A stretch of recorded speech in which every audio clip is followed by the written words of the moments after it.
we present Vile Bodies, a radio play by Barry Campbell from the novel by Evelyn Waugh, with John Standing, Lynn Redgrave and Anna Cropper. The time, 1928. The place, mainly London. Vile Bodies.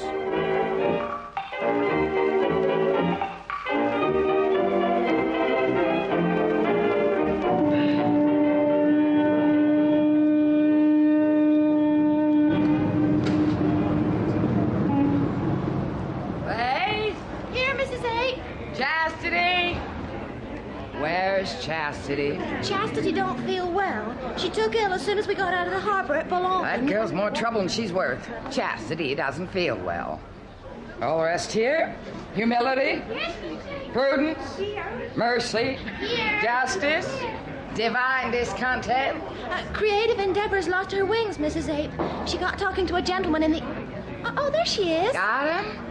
Right. Don't go leaving him in Dover. Just you hold on to him and not so much talking to the gentleman. Your angel's not a panto, see? Oh, what a ghastly crossing. Too sick-making. Oh, dear. I do hope the customs people will hurry up. This is far too boring. Next, please. Have you anything to declare? Wings. Hello. Adam Symes, isn't it? I doubt whether you'll remember me. I thought I saw you on the boat. Good Lord, it's Father Rothschild. That's right. We met at Oxford 5 years ago at luncheon with the Dean of Balliol. I shall be interested to read your book when it appears, an autobiography, I understand.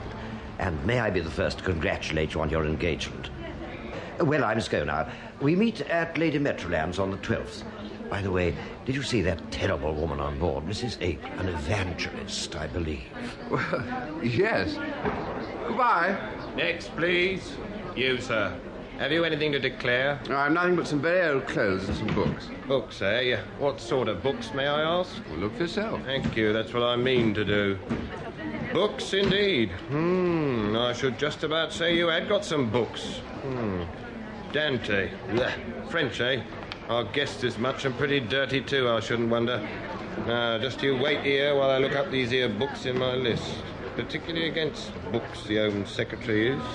If we can't stamp out literature in the country, we can at least stop it being brought in from the outside.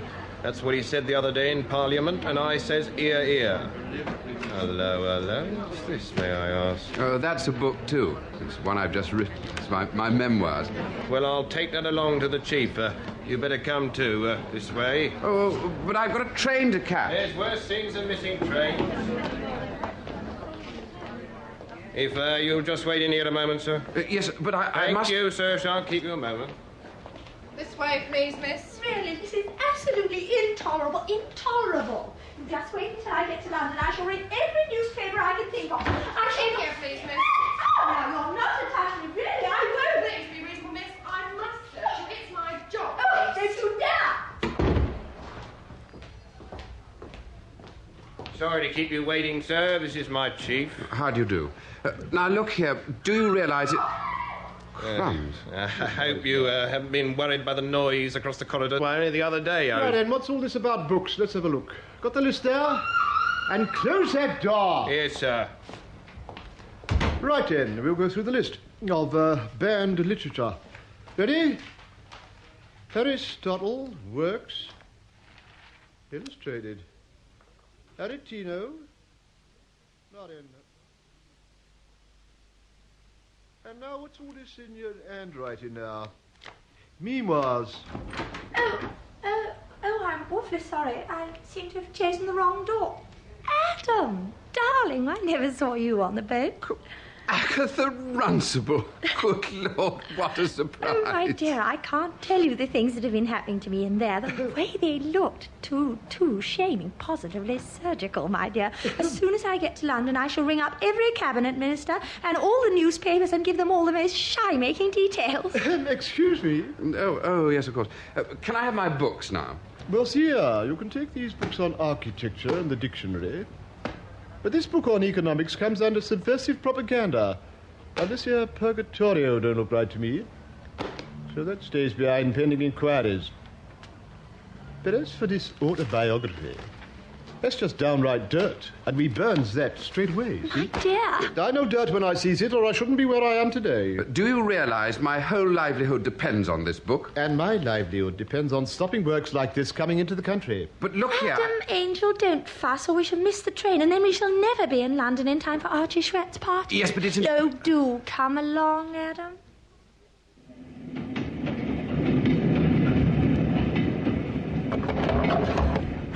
At last. Agatha, where have you been? Well, you'll never believe it. I was stripped, my dear, by the custom. Oh, how devastating. I don't like. Oh, too awful.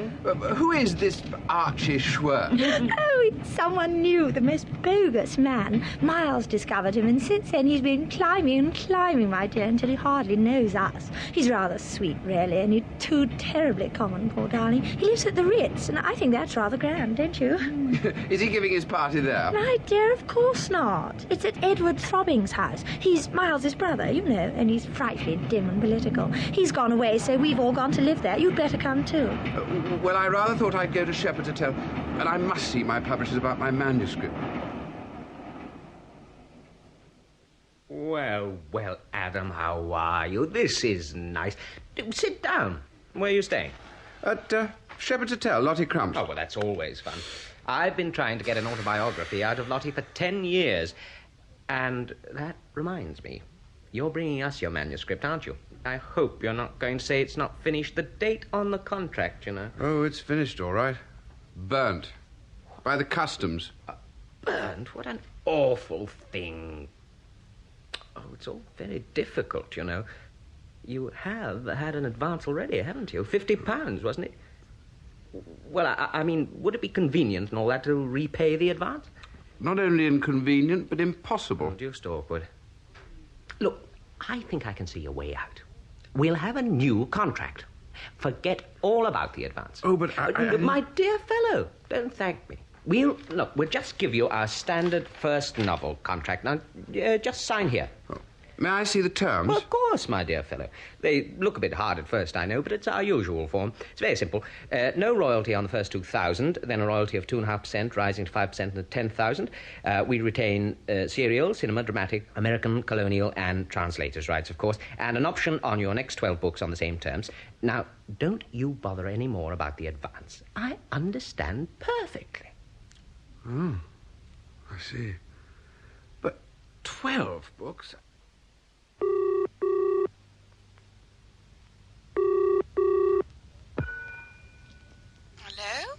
Hello? Oh, may I speak to Miss Blunt, please? I'll just see if she's in. Who's speaking, please? Mr. Fenwick Symes. Oh. Adam, you know. How are you, Nina? Well, I've got rather a pain just at present. Oh, poor Nina. Shall I come round and see you? No, don't do that, darling, because I'm just going to have a bath.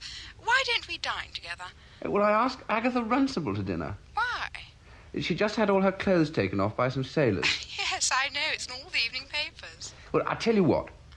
Let's meet at Archie Schwert's party. You going? I rather said I would. Oh, I say, Nina, there is one thing. I don't think I shall be able to marry you after all. Oh, Adam, you are a bore. Why not? They burnt my book.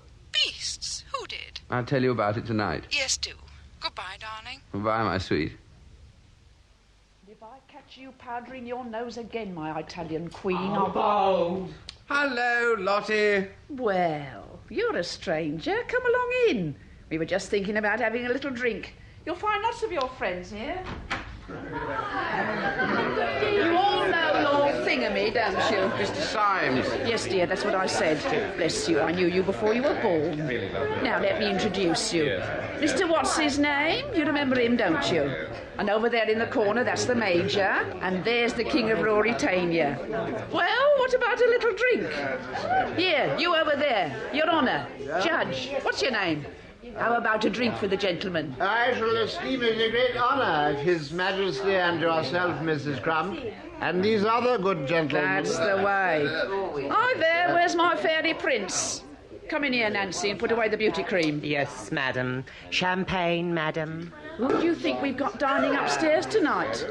Prime Minister. He ain't alone either. What's James Brown? I don't believe it. No, name of outrage. But he's not the new Prime Minister? Yes, he is. I saw it in the papers. No, he's not. Went out of office last week. Oh, they do keep changing. I've no patience with it. Now, who's for a drink? Tell my little lovebird to come up in somebody. I'm here. Judge wants another bottle of champagne. I should honour it a great esteem if Mrs. Majesty and these gentlemen and his crumb... That's all right, Judge. Another bottle coming. Don't let him fall down, boys. Bless me, how these Americans do drink. I should crumpet a great majesty if Mrs. Esteem would... Hey, you! Me? Yes. I bet you can't do this. 3 halfpennies. So.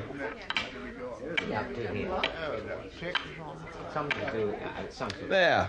Only touch them 5 times and change their positions twice. It didn't look very hard. Just you try. Bet you anything you like you can't do it. How much will you bet? Anything you like. £500? All right. Yes, well, I don't know. I don't know at all. There. How's that? Well, I'm jiggered. Never saw anyone do it like that before. I've won a lot of money this week with that trick. Well, here you are, £500. Thank you. That's sporting. Give the boys a drink for that. I tell you what, toss you, double or quits. All right. Here goes. Heads. Well, I'm jiggered. You are a lucky chap, you are. Do you mind if I telephone, Lottie? Of course not, dear.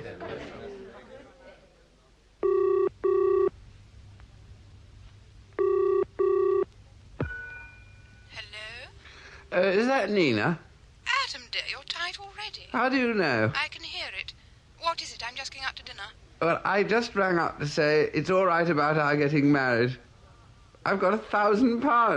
Good. How? Well, I'll tell you when we meet. Where are you dining? Ritz, darling. I am glad about our getting married. So am I. Oh, but don't let's get intense about it. I wasn't. Anyway, you're tight. Oh.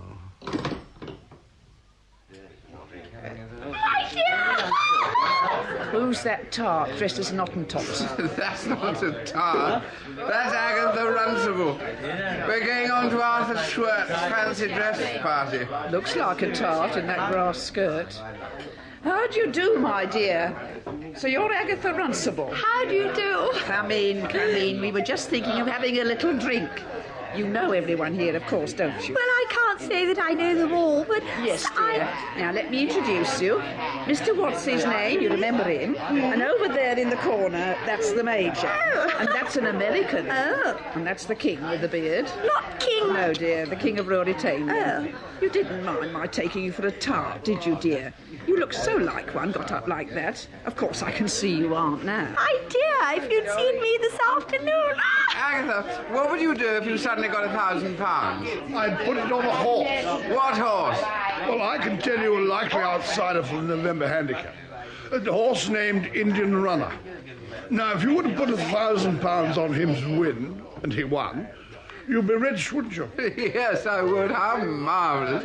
Do you know, I think I'll do that. It's a very good idea. How can I do it? Oh, just give me the 1,000 and I'll arrange it. Oh, I say, that's awfully nice of you. Not at all. No, really, no, I do think that's quite too nice of you. Look, here's the money. Have a drink, won't you? No, you have one with me. Well, wait a minute, though. I must go and telephone about this.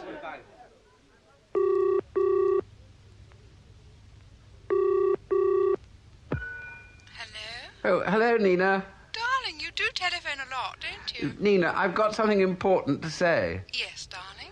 Nina, have you ever heard of a horse called Indian Runner? Yes, I think so. Why? Well, what sort of a horse is it? My dear, it's quite the worst sort of horse.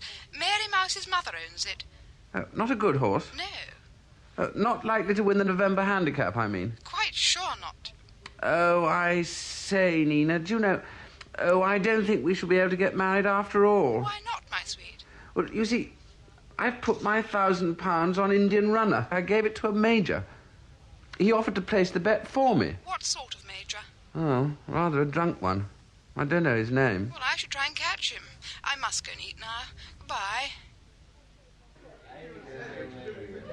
I say, Lottie, Where's the Major? What Major? I never saw a Major. You know, the one you introduced me to in the corner. How do you know he's a Major? You said he was. My dear boy, I've never seen him before. But this sweet little girlie here is telling me such a story. I can hardly bear to hear it. It's so wicked. Well, my dear, that's about all, really. Stark naked. The very idea of it, the dirty hounds. I used to know your poor father, too, before you were born. Adam, my dear, we'll never get to Archie's party. Do come along.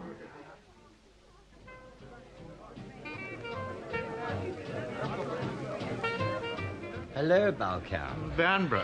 Isn't this a repulsive party? What are you going to say about it? Oh, I just telephoned my story through. Now I'm going, thank God. I can't think of what to say. Agatha Runcible's usually worth a couple of paragraphs, but they're featuring her as front-page news story tomorrow over this customs business. I made rather a good thing over Edward Throbbing being in a log shanty in Canada, which he built himself with the help of one Red Indian. I thought that was very good. Where is Throbbing, actually? Heaven knows. Government House, Ottawa, I think. Oh. Who's that awful-looking woman? I'm sure she's famous in some ways. Not Mrs. Melrose Ape, the evangelist, is it? I heard she was coming. Who? That one making up to Nina. Oh, good Lord, no, she's no one. Mrs. Panrast, she's called now. She seems to know you. Oh, yes, I've known her all my life. As a matter of fact, she's my mother. Oh, my dear, how too shaming. Do you mind if I put that in? I assume you didn't. My dear, of course not. I quite understand. Well, I hope you do. Hello? Yes, still there. Good. Now, new paragraph. One of the most striking women in the room was Mrs. Panrast, former Countess of Balkan. She dresses with that severely masculine chic which American women know so well how to assume.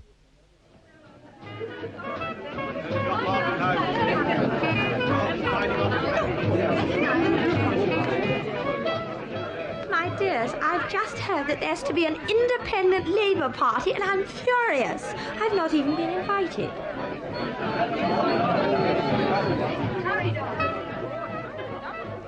Do you know, I'd quite made up my mind that your hair was dark. Oh, are you disappointed? No, but it's rather disconcerting getting engaged to someone with dark hair and finding it's fair. Anyway, we aren't engaged anymore, are we?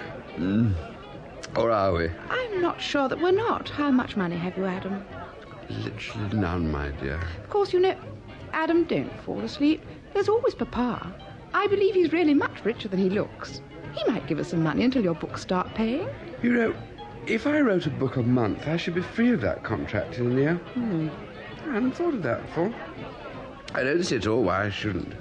Do you? Or do you? Of course not, darling. I'll tell you what. We'll go down and see Papa tomorrow, shall we? That'll be divine, darling. Adam, don't go to sleep.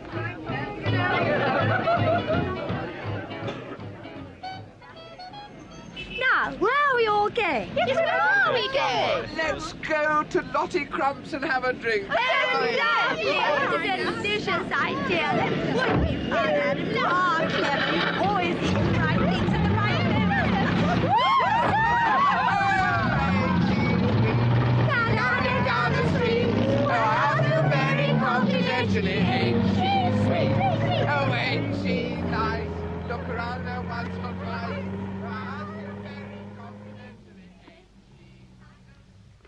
I'm very sorry, but Mrs. Crump has gone to bed. Oh, well, there's always the Ritz. No, that was... Why don't you all come to my house? Ooh. Oh, how too divine of you. You, darling. Oh, will you? Oh, how too divine. Oh, come on. Oh, please do mind my cross skirt. Careful, everybody.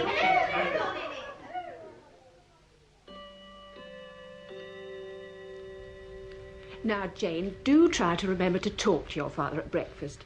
He was quite hurt yesterday. He feels out of things. Yes, Mamma. I do try, you know. By the way, Mamma. Yes, Jane? Mamma, I asked a girl to stay the night. Yes, dear. When? We're rather full up, you know. Last night. What an extraordinary thing to do. Did she accept? Morning, all. I've found the right room at last. Do you know, I popped into a study or something, and there was a sweet old boy sitting at a desk. He did look surprised to see me. This is Mamma. Oh. How do you do? How are you? I say, I think it's quite sweet of you to let me come down to breakfast like this. Are you sure you're not furious with me? All this is really much more embarrassing for me, don't you think? Or don't you? Martha, the most extraordinary thing. I think I must be losing my reason. I was in the study just now when suddenly the door opened and in came a sort of dancing Hottentot woman, half naked. Oh. How do you do? How do you do? I don't think you've met my husband before. Only for a second. I hope you slept well. Martha didn't tell me we had a guest. Do you take tea or coffee? Oh, I say, here's something terribly funny in the paper. Shall I read it to you? Midnight orgies at number 10. My dear, isn't that divine? Listen. What must be the most extraordinary party of the little season took place in the small hours of this morning at number 10 Dining Street. At about 4 a.m., the policemen, who are always posted outside the Prime Minister's residence, were surprised to witness, isn't this too amusing, the arrival of a fleet of cars from which emerged a gay throng in fancy dress. How I should have loved to have seen it. Can't you imagine what they were like? The hostess of what was described by one of the guests as the brightest party the bright young people have yet given was none other than Miss Jane Bryan, the youngest of the Prime Minister's 4 lovely daughters. The Honourable Agatha what an extraordinary thing. Oh, my God.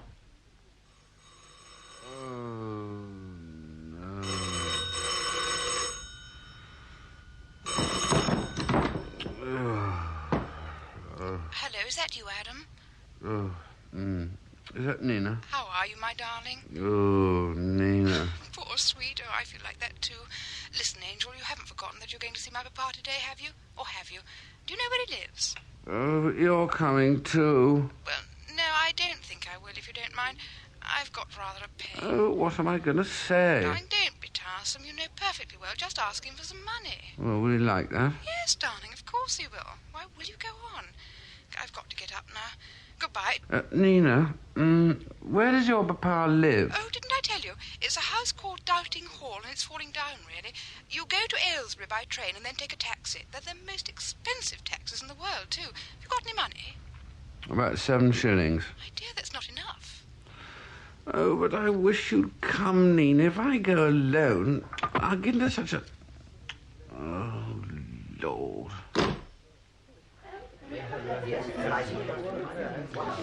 I say, Lottie, can you lend me some money? Money, dear, of course. Judge, what's your name? Got any money? Oh, take it as a great privilege if I could be of assistance. That's right. Give some to young Thingamy here. Oh, certainly. Here you are, young man. That all you want, dearie? Yes, thanks. I must dash off. Oh, don't run away. We're just thinking of having a little drink. No, I'm sorry, Lottie. I can't stop. I've got to catch a train to Aylesbury.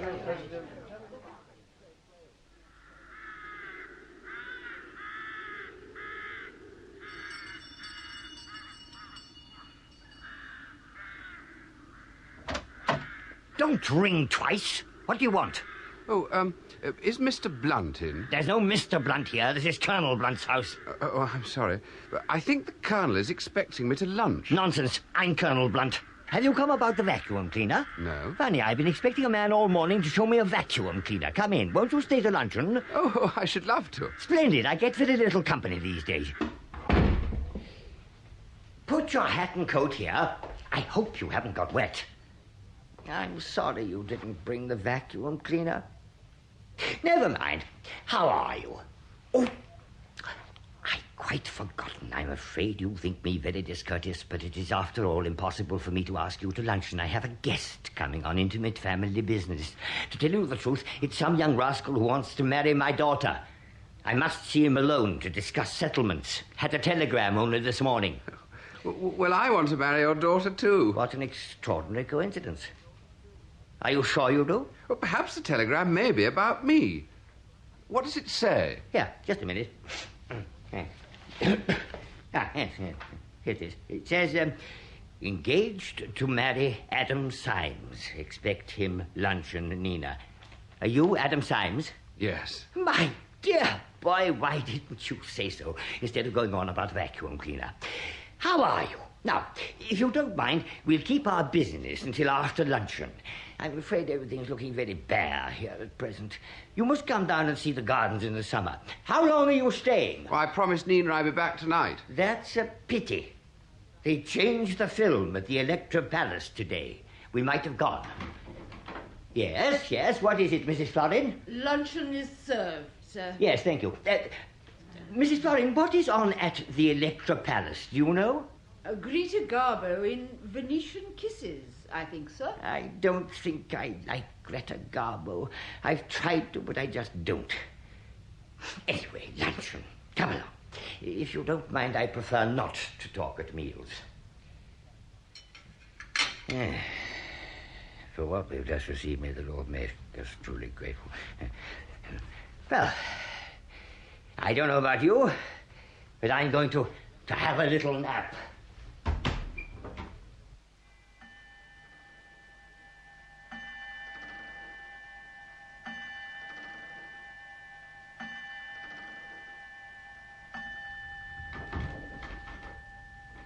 Who the devil are you? Adam Symes. Never heard of you. How'd you get in? What do you want? You asked me to luncheon. I came about being married to Nina.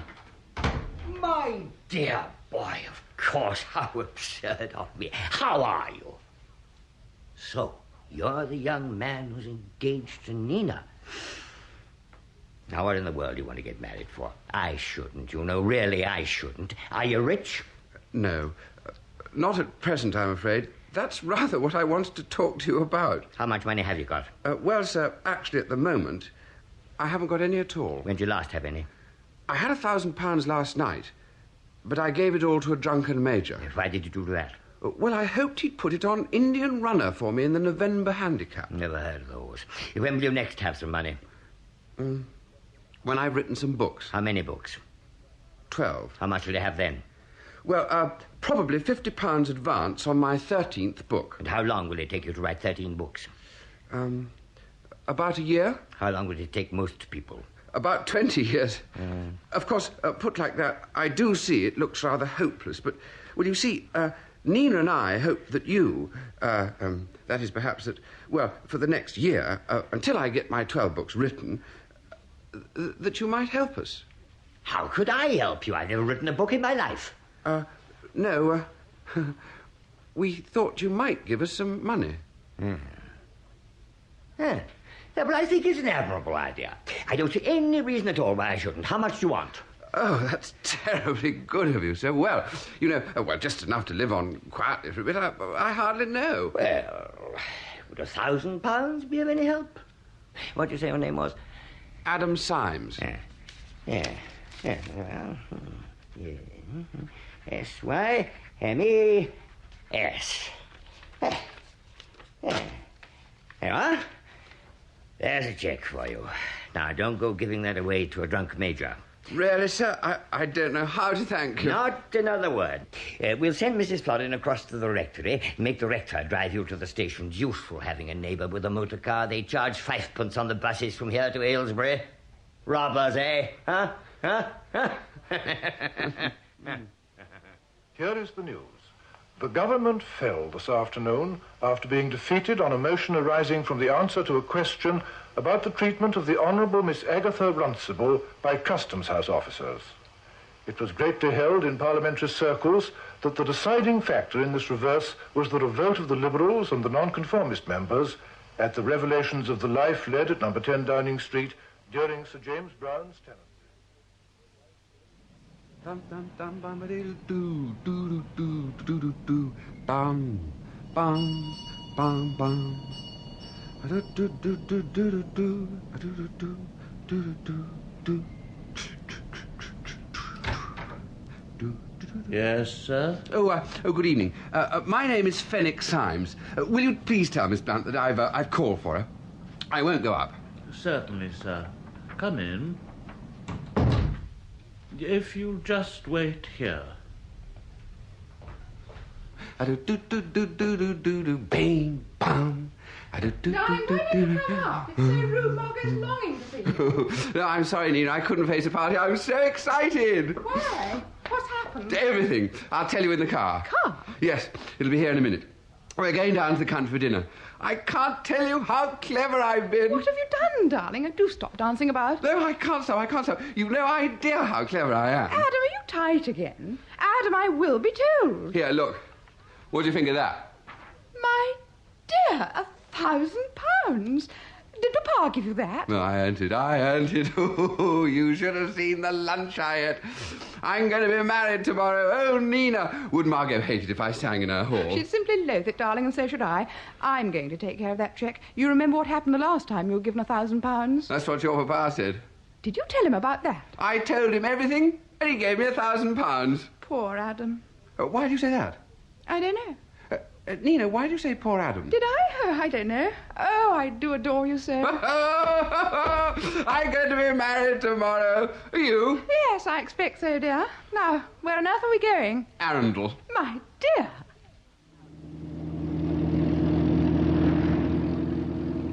We'll be married tomorrow, and we won't ask anybody to the wedding at all. We'll go abroad at once, and we just won't come back until I've written all those books. Oh, Nina, isn't it divine? Where shall we go? Anywhere you like. Only rather warm, don't you think? Oh, I do like you so much tonight. If you only knew how sweet you look skipping about in Margot's hall all by yourself. I shall send the car back. We can go home by train. If there is a train. Darling, am I going to be seduced? I'm afraid you are. Do you mind terribly? Not as much as all that. Charmed, I'm sure.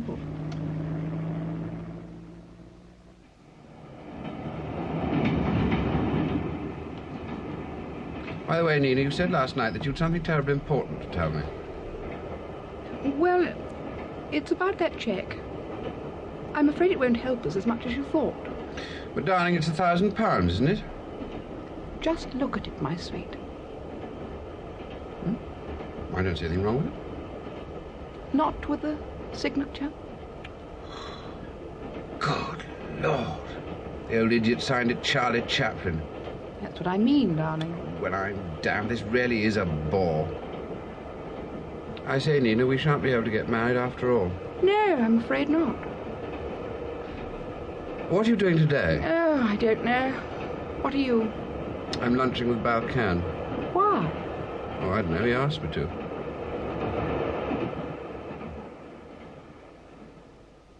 I hope you don't mind coming to this awful restaurant, Adam. The truth is, I get my meals free if I mention them occasionally in my page. Not drinks, unfortunately. I say, Adam, Margot Metroland's got a party tonight, hasn't she? You going? I think probably. I usually like Margot's parties, don't you? Yes. Adam, I'll tell you a very odd thing. She hasn't sent me an invitation to this one. Well, I expect she will. The thing is, she told Agatha Runcible she wasn't going to ask me. Well, it means ruin for me. Absolute ruin. She's asked Vanbrugh. Well, he's some sort of cousin, isn't he? It's so damned unfair. They were furious about Van getting the Downing Street scoop. If I miss this party, I may as well leave Fleet Street for good. I may as well put my head in the gas oven and have done with it. I'll tell you what. I know Margot Metroland pretty well. If you like, I'll ring her up and ask her if I can bring you. Will you? Will you, Adam? If only you would. Let's go and do it at once. We can telephone from my office at the Daily Excess. Oh, do hurry. Oh, hello, Margot, may I bring someone with me tonight? Well, Adam, I don't really think you can. I can't imagine how everybody's going to get in as it is. Terribly sorry. Who is it? Simon Balkan. He's particularly anxious to come. I dare say he is. I'm rather against that young man. He's written things about me in the papers. Oh, please, Margot. Certainly not. I won't have him inside my house. I don't wish to have anything more to do with Simon Balkan. My dear, how rich you sound. I feel my full income when that young man is mentioned. Goodbye. See you tonight. You needn't tell me. It's no good, is it? Oh, I'm afraid not. Done for. End of tether. Would it interest you to hear that Agatha and Archie are engaged? I don't believe it. Neither do I. One of our people has just sent it in. Half of what they send us is lies and the other half libel. Thank you for doing what you could. Goodbye. Enjoy the party.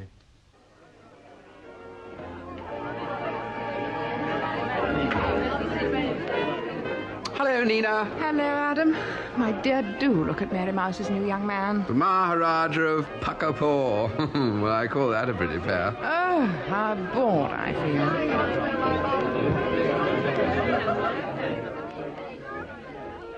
My, isn't this classy? It's all right. Nothing to make a song and dance about. Who's making a song and dance? I just said it was classy. Now, you two don't start anything in here, not with your wings on. Mrs. 8 won't stand for scrapping in wings, and you know it. So who's starting anything? Oh, it's no use talking to Chastity. She's too high and mighty to be an angel now. Went out for a drive with Mrs. Panrast in a Rolls Royce. I saw her. Yeah, well, you ought to be glad, didn't you? Leaves the men for you. What we want to know, Chastity, is how you came to take up with Mrs. Panrast at all. Yeah, it's not like you, Chastity, to go riding in a motor car with a woman. It's third degree here. Oh, come on, Chastity. What was it? Hold Come on, up. Please, don't stop it, will you? What was it? All right, if you must know. I thought she was a man. Smut again. I'm sick ashamed of you. And you've made Chastity cry again just before the big act. Now, if you must bully someone, why choose Chastity? You all know by this time that crying always gives her a red nose. Sluts. There'll be no champagne for anyone tonight, see? And if you don't sing perfectly, I'll give the whole lot of you a good hiding, see? And now, for the love of the lamb, Chastity, do something about your nose. All right. They'll think it's a temperance meeting to see you like that. Now, come along with me.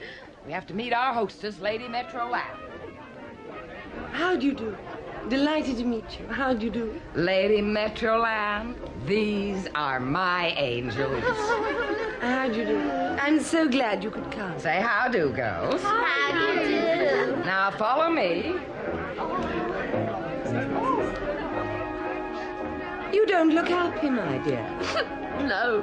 If you feel you want to change, let me know later and I can get you a job in South America. I mean it. Oh, well, thank you very much, but I could never leave Mrs. 8. But... Well, think it over, child.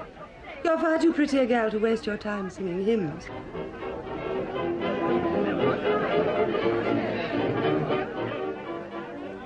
Forgive me, Lord Metroland, but there are spies everywhere. That man with the beard, do you know him? Something to do with the Foreign Office, I believe. Exactly. I think it would be better if we continued our conversation in private. I've been watching him. He's bowing across the room to empty places and to people whose backs are turned. Oh, go this way.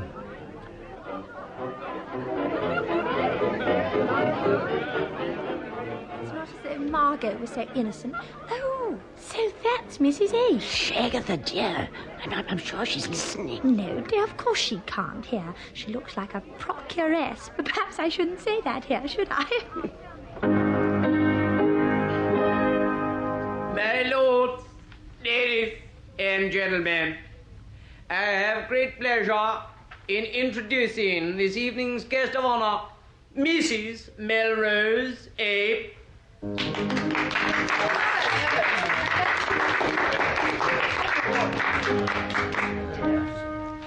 Jesus, Jesus, Jesus. Sweetest name I know. Fills my every longing. Keeps me singing as I go. Jesus, Jesus, Jesus. Sweetest name I know. Fills my every longing. Keeps me singing as I go. Brothers and sisters, just look at yourselves. Darling, is my nose awful? I do hope that silly girl hasn't been talking. She's got 'em again. Got 'em still. Brothers and sisters, I say again, just look at yourselves. What a damned impudent woman.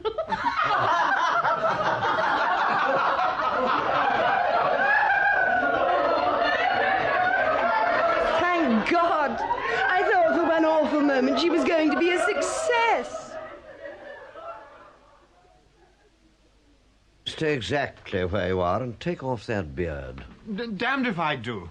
Take off that beard. Oh, all right. If you will make such a thing about it.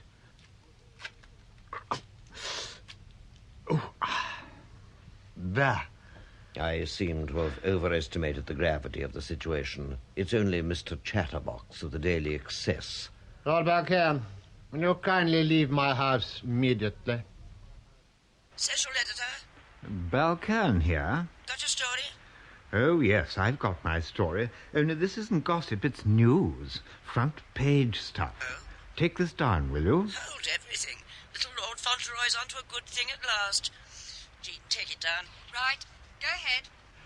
Barely had Lady Everyman finished before Lady Throbbing... Lady who? Throbbing... Right.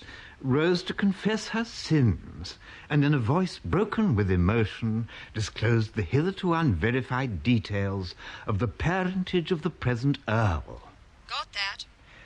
The Archbishop of Canterbury, who up to now had remained unmoved by the general emotion, then testified that at Eton in the 80s, he and Sir James Brown...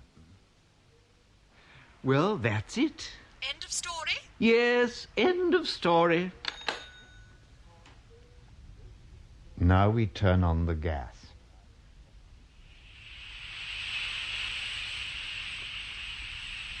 End of story. Well, it's the end of my story. Perhaps I should have sent them my obituary.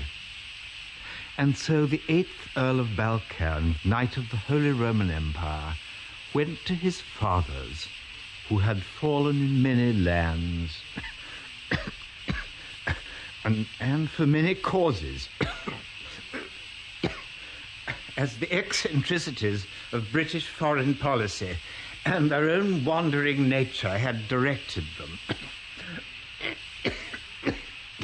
At Acre, Agincourt, in Egypt,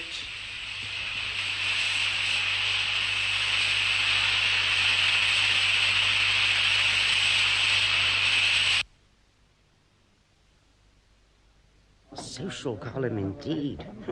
He's left me running a legal column. Legal column? 62 writs for libel up to date. And that's not the worst of it. Left me to do his job and mine. Lord Monomark was in an awful way about the story of Lady Metroland's party. And he sent down a chit that none of the people who are bringing actions against this paper can be mentioned again. Why, we can't even mention the Prime Minister or the Archbishop of Canterbury. Mr. Chatterbox, indeed. I suppose you don't know anyone who'd care to take on the job. It'd have to be a pretty much if they would.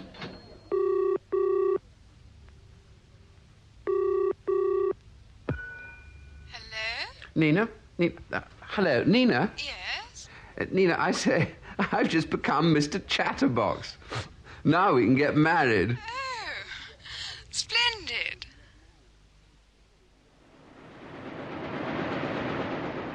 The popular young attaché at the Italian embassy, Count Cincinnati, is held to be the best amateur cellist in London. Noticed at Chez Espinosa yesterday evening that 2 of the smartest men in the room were wearing black suede shoes with their evening dress. The fashionable bottle green bowler is now being worn by all.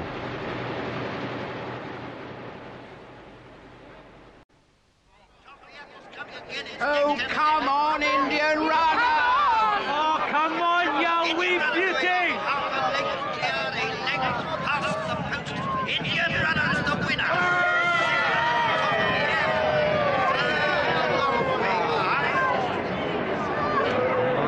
Oh,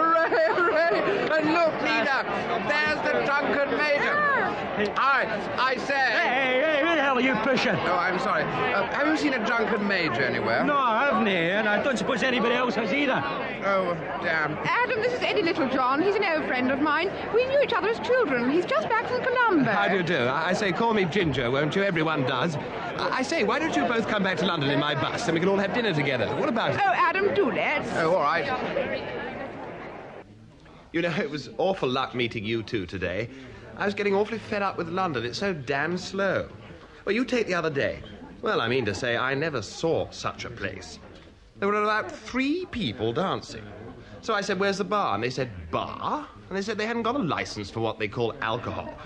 Well, I mean to say, that's the best London can do. Give me Colombo. I wonder who writes things like that in the papers. As a matter of fact, I do. Now then, I say no, do you? You must be frightfully brainy. Do you write all that about green bowlers? Yes. Well, I mean to say, who ever heard of a green bowler? I believe it was a leg pull. Why, a whole lot of poor mutts must have gone out and bought green bowlers. You don't know me. I'm Gilmore.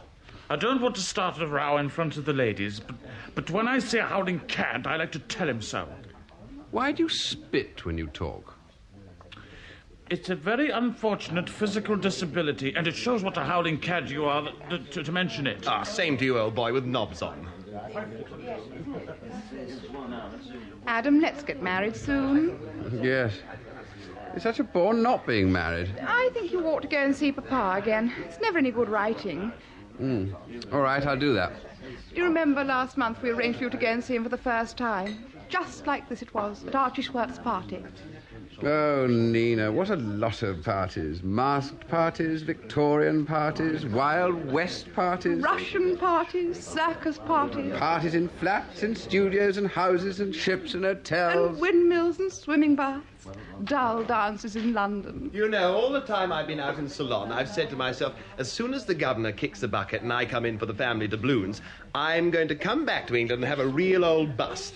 And now, when it comes to the point, there doesn't seem to be much anything I want to do. How about a little drink?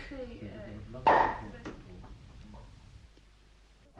shall want 2 supers to carry the body.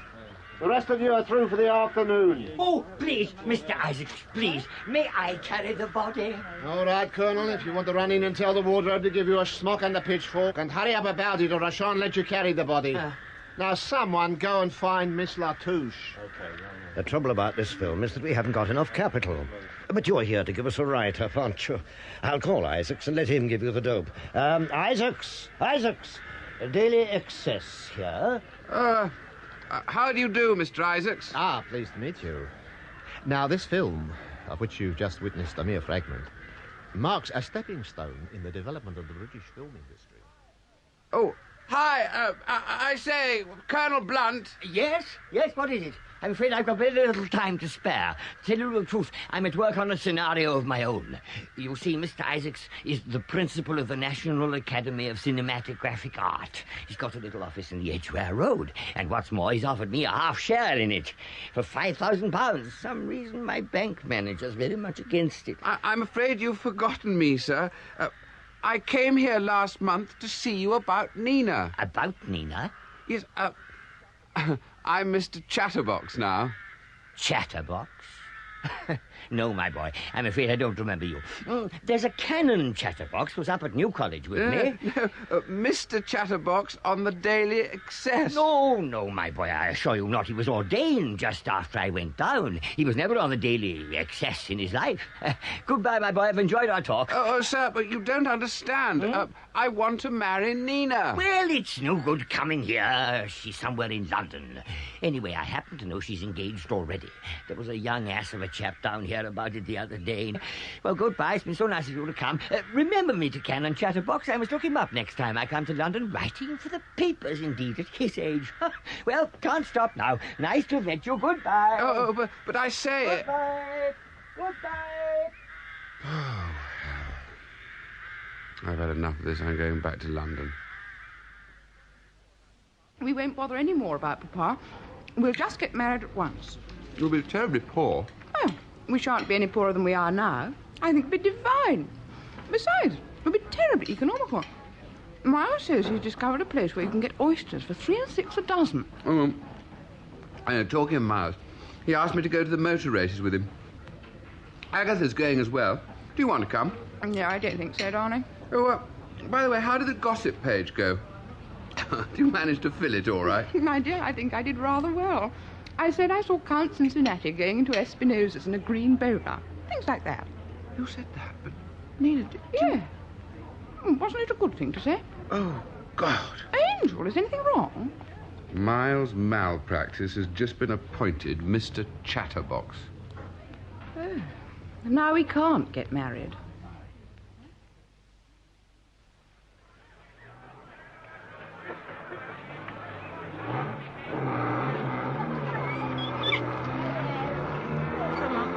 Miles, where have you been? I expected you ages ago. Nigel, I've brought two friends along. I hope it's all right. Agatha Ransable, Adam Phoenix Symes, and Nigel Force. How do you do? Pleased to meet you. By the way, Miles, here are some brassards. Oh. You all better put them on and come over to the pits later. When you're ready, I'll be in pit 13. Mustache, bye. Bye. Well, now we'd better put these brassards on. My dear, what bliss. Fancy they're having pins. Here you are, Adam. You can be depot staff. I'll be, spare mechanic, and Agatha, spare driver. My dear, what fun. There, now, how do I look? Oh, stunning. Now what do we do? Well, perhaps we'd better make our way to the pits. We may even have time to have a drink en route. Oh, that's a good idea. Oh, say, Adam, there's an awful man shouting at you. My dear, your friend. Oh, I say. I've been looking for you everywhere. And I've been looking for you. I want some money. Can't hear. Some money. That's no good. There's too much noise. Too many people. I can't get through. What's your name? Lottie forgotten. Adam Symes. Can't hear. I must know your name. Oh, it's no good. Look, now he's disappeared. Oh, the way you pick people up.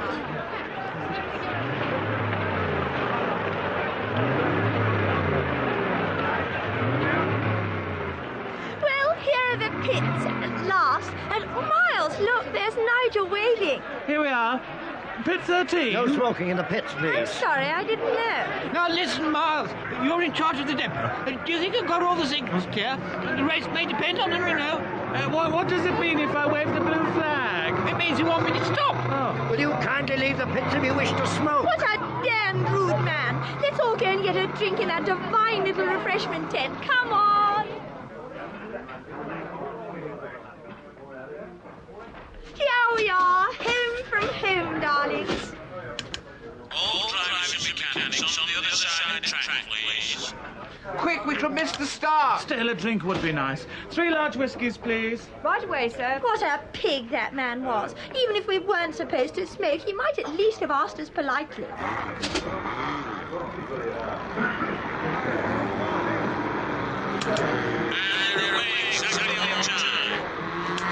Oh, they'll be round again in 1/4 Let's have another drink. I really think after this one we ought to go back to the pits, don't you? After all, the poor sweet may be sizzling away like mad. Oh, shall we take our drinks with us? I'm not so sure. You saw how rude they were about smoking.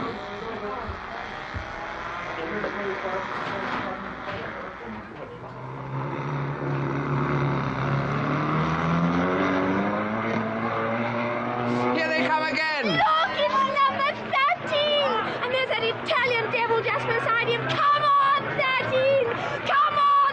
Well done, 13! Agatha, darling, you shouldn't have waved that blue flag. Yeah, how awful. Why not? Well, it means he's going to stop next lap. Good Lord, did I wave the blue flag? Oh, you know you did. How shaming. Let's all go away before he comes back. Do you know, I think we'd better. Let's go and have another little drink. Don't you think, or don't you? Down the hatch. 3 more whiskies over here, please. Right away, miss. Yeah, your boyfriend over there. He's coming over. Well, there you are. I've been chasing you all over London, but I couldn't find one fingerprint. Do you mean you've still got my £1,000? Not so fast. You see, on the day of the race, I didn't know what to do. One half of me said, keep the 1,000. The other half said, put it on the favourite and give him a run for his money. Well, in the end, I said, well, the young chap must be frightfully rich if he wants to throw away his money, so I progged it all on Indian Runner for you.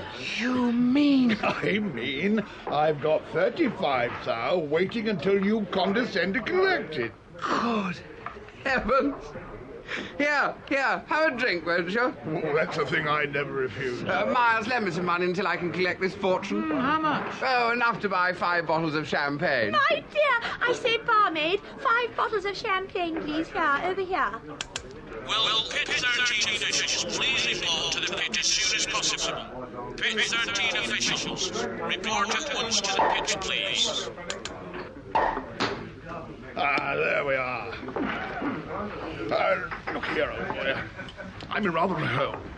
I wonder, old boy, if you could possibly lend me a 5. Oh, why, of course. Here, Miles, lend me a 5, will you? Thanks. Here you are. Ah, well, here's to us all. What an angelic man your Major is. Have one for the road, Major. Oh, all right, let's have one for the road. Cheers. When shall we meet again? Oh, any time, old boy. Tickled to death to see you any time you like to drop in. So long, everybody. Oh, but couldn't I come and see you soon? About the money, you know. My 35,000. Yes, to be sure. Fancy my forgetting that. You roll along tonight to the Imperial. I'll give it to them. 7 o'clock at the American Bar. Bye-bye. We better go, you know. Here you are, sir. Thank you. Keep the change. Thank you, sir. Cheers, Miles. I say we better go. Miles, you're an official and you may be needed. Oh, I hadn't thought of that. All right, let's go and watch the race from the pit. Hey, Pit 13 officials, we've been looking everywhere for you. You've got to come quick. I say, has there been an accident? Yes, come on, no time to lose. Oh.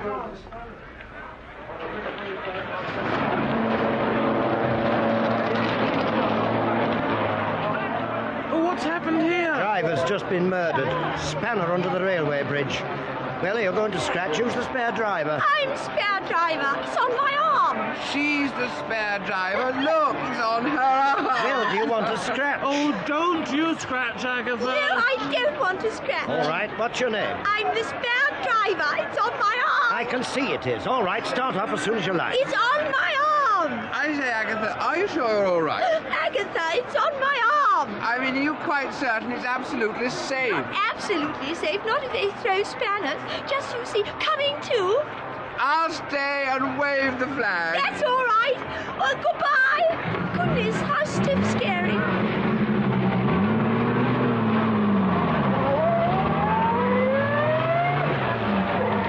I say, Miles, is it all right being tight in a car? Oh, all tight on the race course. All of them? Absolutely everyone. Tight as houses. Oh, that's all right then. Number 13, the English Plunkett Bows, came into collision at headlong corner with number 28, the Italian Omega car, driven by Captain Marino. Number 28 has overturned and retired from the race. Well done, Agatha! Number 13, the English Plunkett Bows, has retired from the race and was last seen proceeding south, apparently out of control. Oh, my dear, that is lucky for me. A really good story. Oh, my second day in the paper. Well, I'm off to the post office to file my story. Oh, I'll come too. Oh, I must wire Nina about that drunken major. Oh, I nearly forgot. The Imperial Hotel at 7 o'clock.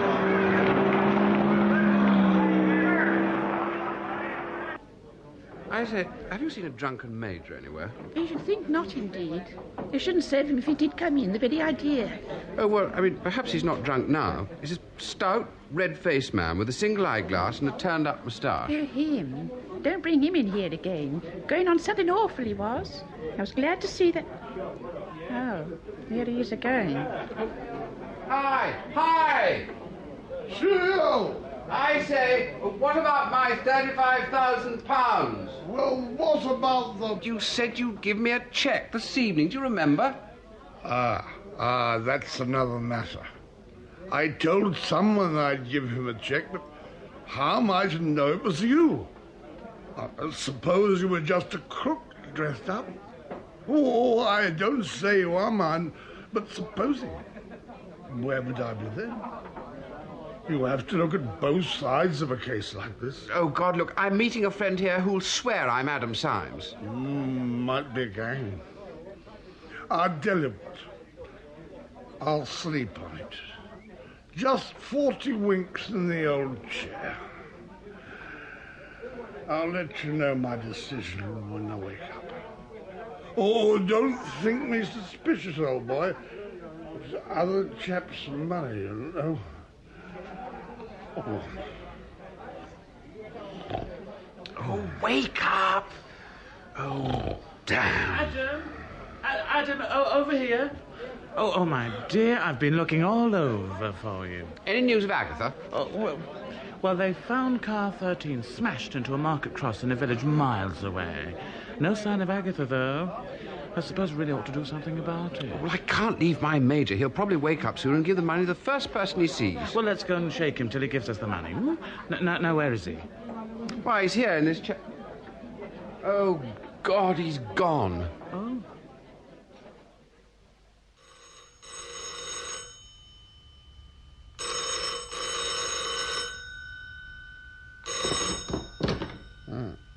Hello? Darling, I've been so happy about your telegram. Is it really true? No, I'm afraid not. The Major is bogus. Yes. You haven't got any money. No. We aren't going to be married. No. I see. Well? I said I see. Is that all? Yes, that's all, Adam. I'm sorry. I'm sorry, too. Goodbye. Bye, Nina.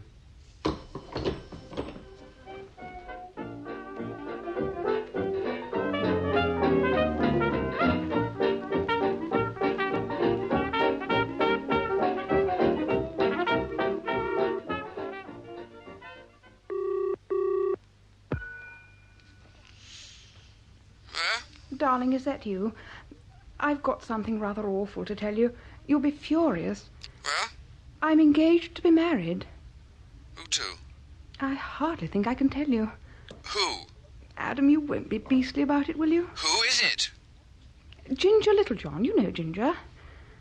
Oh, I don't believe it. Well, I am. That's all there is to it.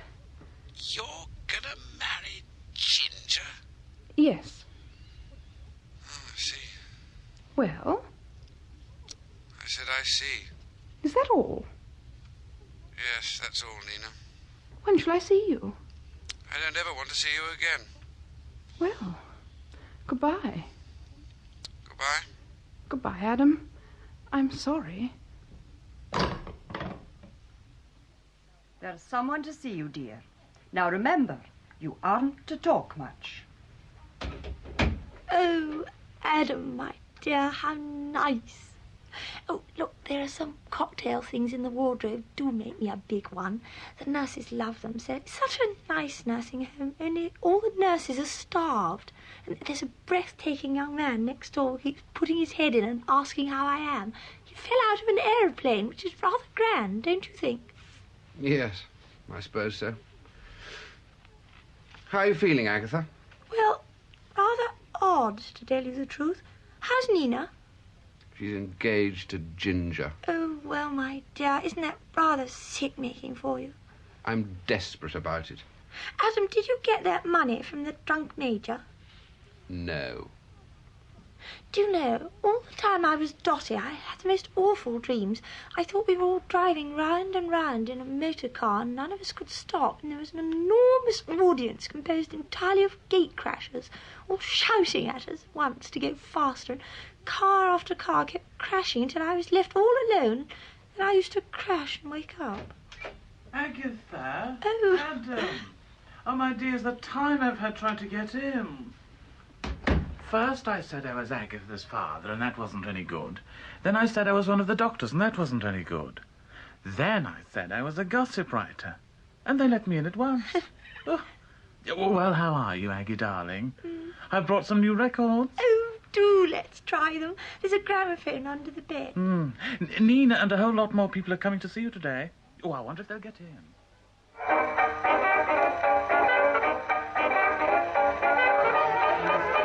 Nina, I hear you're engaged. Yes, it's very lucky. My papa has just put all his money into a cinema film and lost it all. My dear, it doesn't matter at all. My papa lost all his twice. It doesn't seem to make a bit of difference. It's just one of those things one has to learn about, losing all one's money.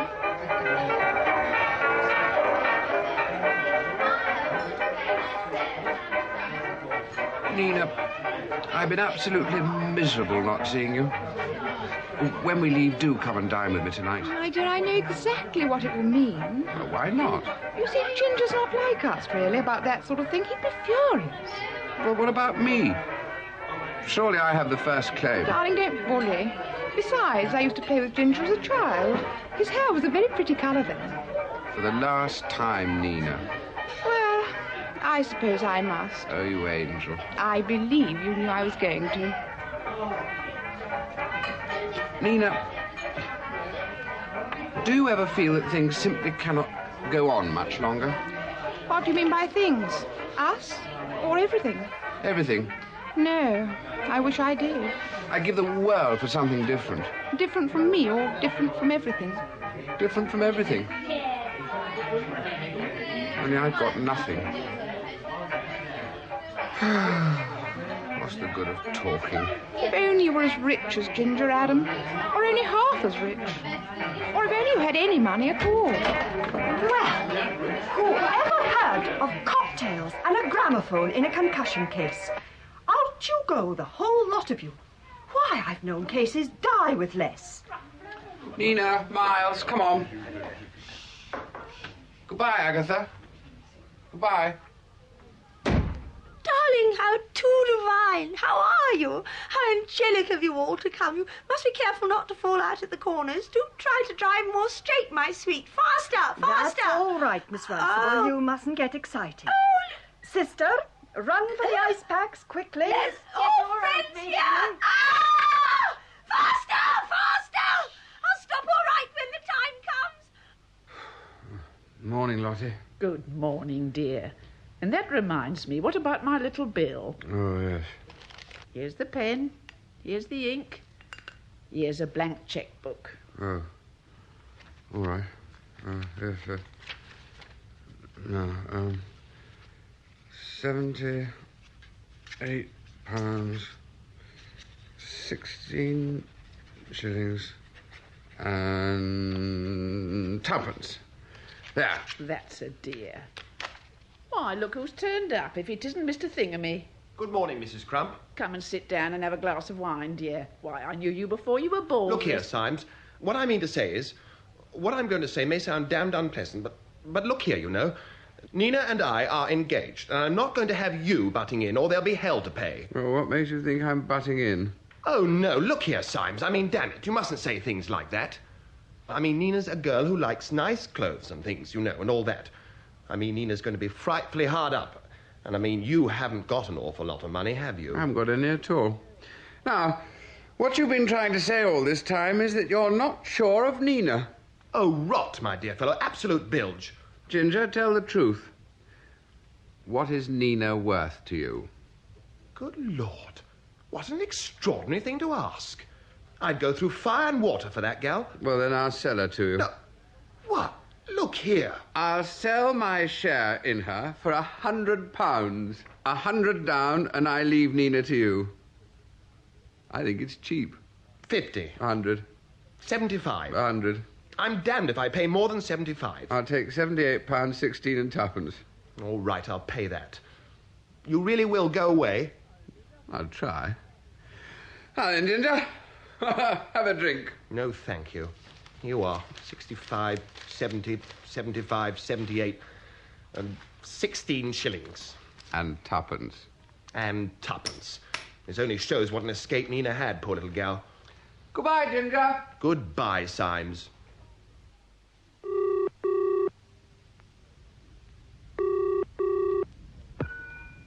Hello?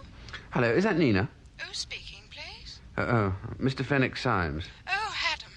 I was afraid it was Ginger. Darling, listen, something awful's happened. Lottie presented me with her bill. Darling, what did you do? My dear, I sold you. Darling, who to? Ginger. You fetched £78, 16 shillings and twopence. Well. And now I'm never going to see you again. Adam, I think this is beastly. I don't want not to see you again. I'm sorry. Goodbye, Nina, darling. Goodbye, Adam, my sweet. I think you're rather a cad. Hello, dear.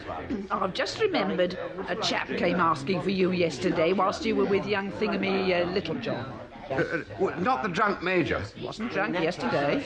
Red-faced chap with an eyeglass. You ought to remember him, dear. He made a bet for you. I must get hold of him at once. What's his name? Oh, that I couldn't tell you, dear. Well, I did know, but it slipped my memory. Anyway, he's gone to Manchester to look for you. Oh, damn. I must make a telephone call. How about a little drink?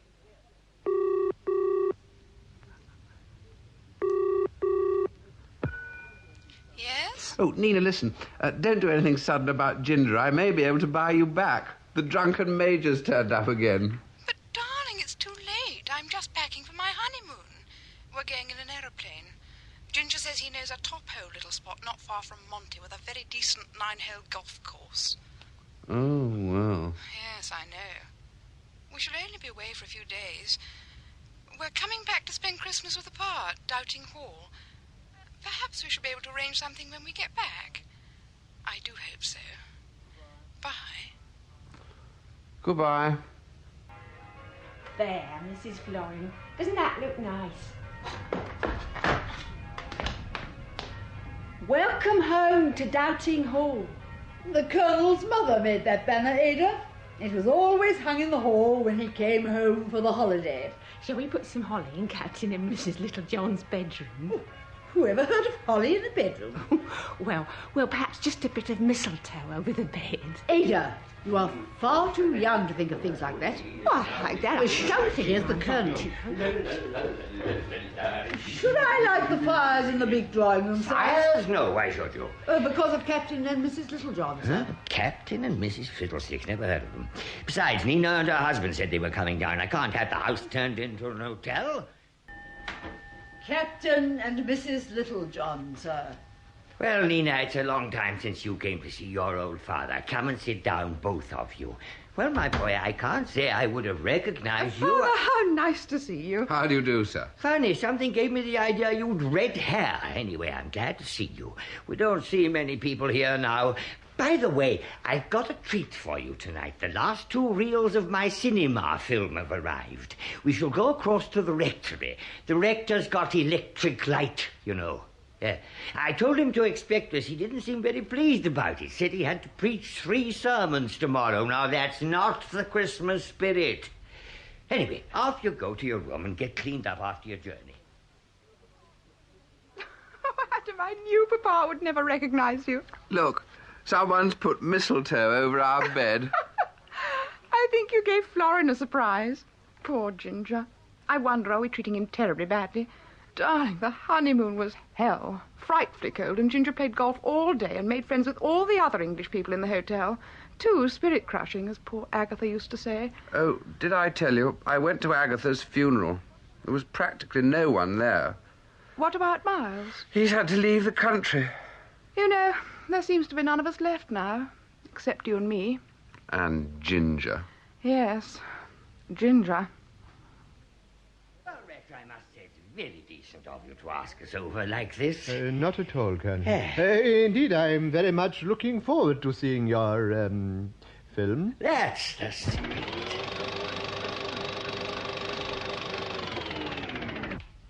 Nearly ready now. How exciting. Nina, where shall we sit? Oh, yes, indeed. Now, Nina, my dear, you sit over here by me, and perhaps Captain Littlejohn, if you would be so kind as to move that chair.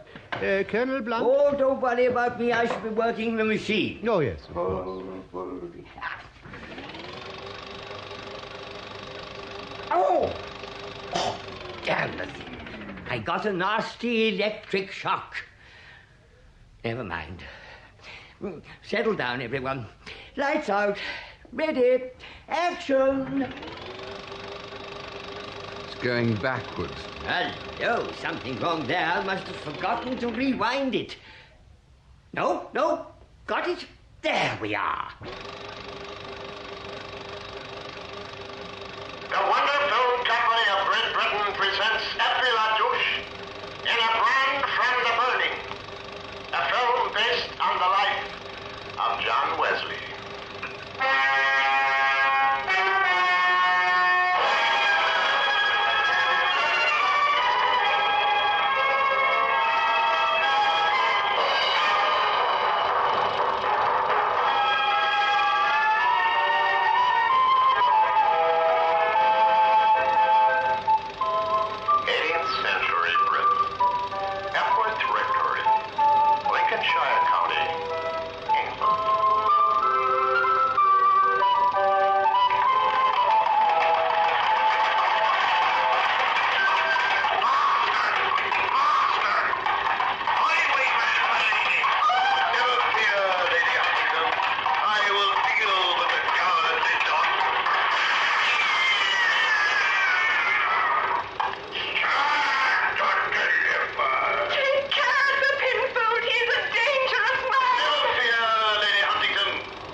That was very nice. Too divine. I enjoyed that immensely. But bless you, that isn't the end. There are 4 more reels. Everybody ready? Stand by.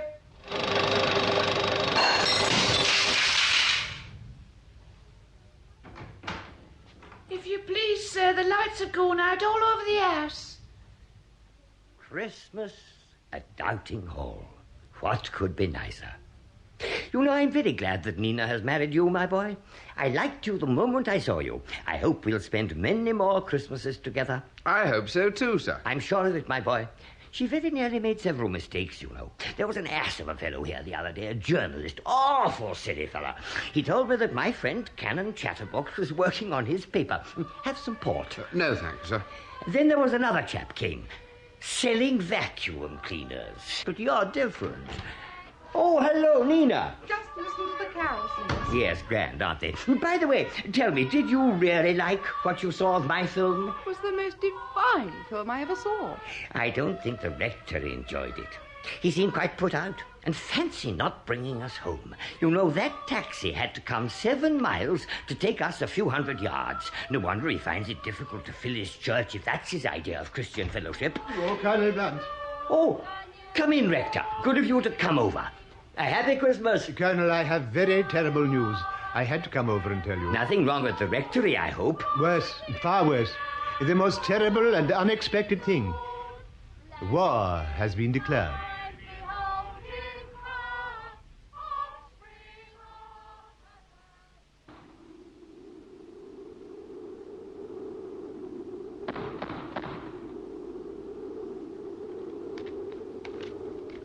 Dearest Adam, I wonder how you are.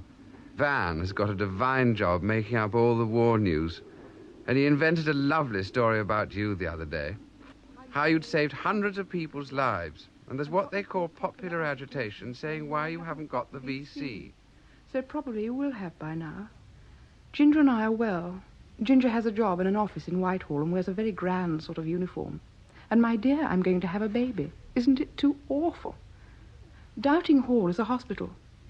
Did you know Papa shows his film to the wounded and they adore it? They've put Archie Schwert in prison as an undesirable alien. Ginger sort of that. He's terrific about spies. I'm sick such a lot because of the baby. But everyone says it's patriotic to have babies in wartime. Why? Lots of love, my angel. Take care of your dear self. Nina.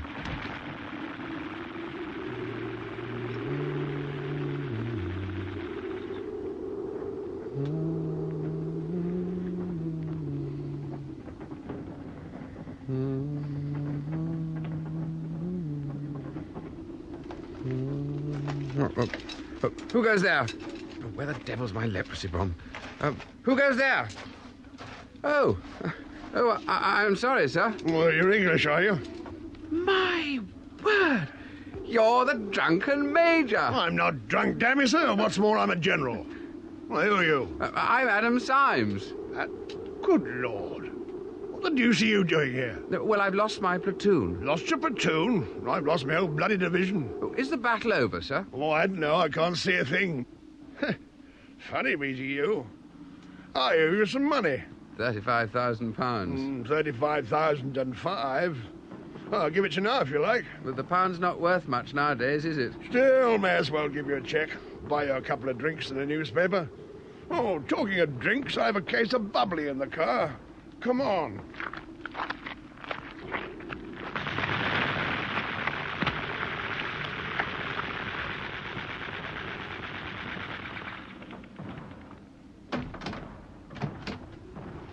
Get in. Sit down. I'll turn the light on in a second. Oh! Ah, hello. I'd forgotten about you. I picked up this little lady on the road. Well, what about a spot, sir? You'll find some glasses in the locker. There. Now, perhaps our fair visitor will tell us her name. Oh, I don't know. Oh, come on, little one. You mustn't be shy. Well, I've been called lots of things. I was called Chastity once. Then there was a lady at a party, you see. She sent me to Buenos Aires, and then when the war came, she brought me back again, and I was with the soldiers training at Salisbury Plain. They call me Bunny. I don't know why. Oh, dear. Well, now I don't rightly know where I am. I went the war awful. Well, you're as right as rain now, little lady.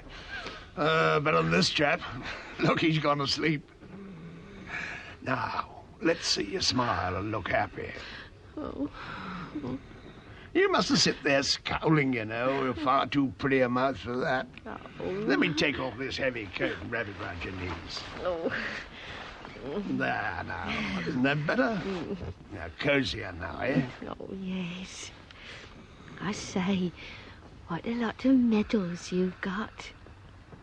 Here, what they give you those for?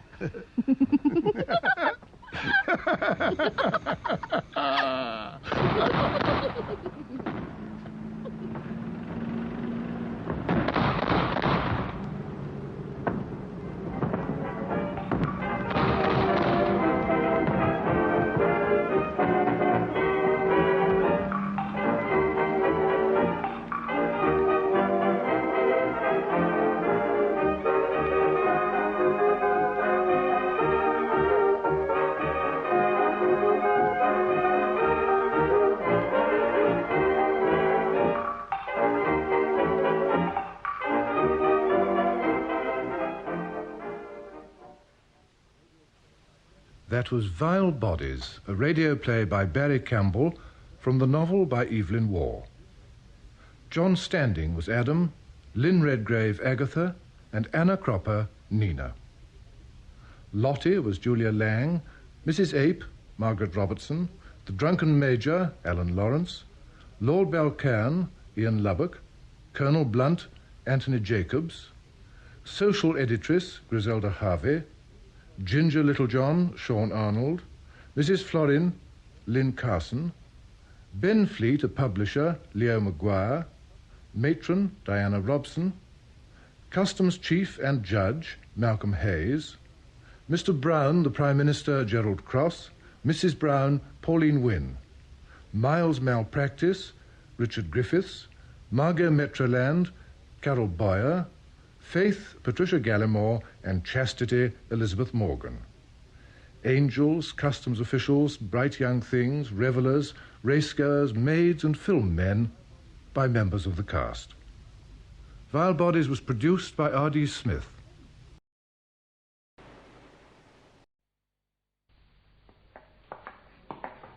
Get your great hairy mitts off of me! You come quietly, sir. I ain't going nowhere, Copper. What am I supposed to have done anyway? Where are you taking me? Here we are. You can't arrest me, I ain't done nothing! Surprise! Miss! Oh, blimey. Happy birthday, Mandeville. Yes, happy birthday, Brother Mandy. Well, blow them out then. Blimey. Blimey, a cake. I baked it myself, see. Now blow the candles out so that we can all get tucked in. Oh, yes. Keep blowing. Yay! Speed, Mandy. I don't know what to say. You can't arrest me, I ain't done nothing. You know, I think that's what he was saying when I first met him. Oh, did you really bake this, Superintendent? Have a drink. Here's to you, Brother Mandy. Yeah. Thanks. Thanks, all of you. Blimey. It seems like only yesterday I first saw you coming down that lane, Governor. Oh, don't remind us. It feels like decades ago. Oh, yes, don't. Or perhaps you should. I like seeing Norman squirm. Now, where was it you so conveniently ran out of petrol? I can smell it now.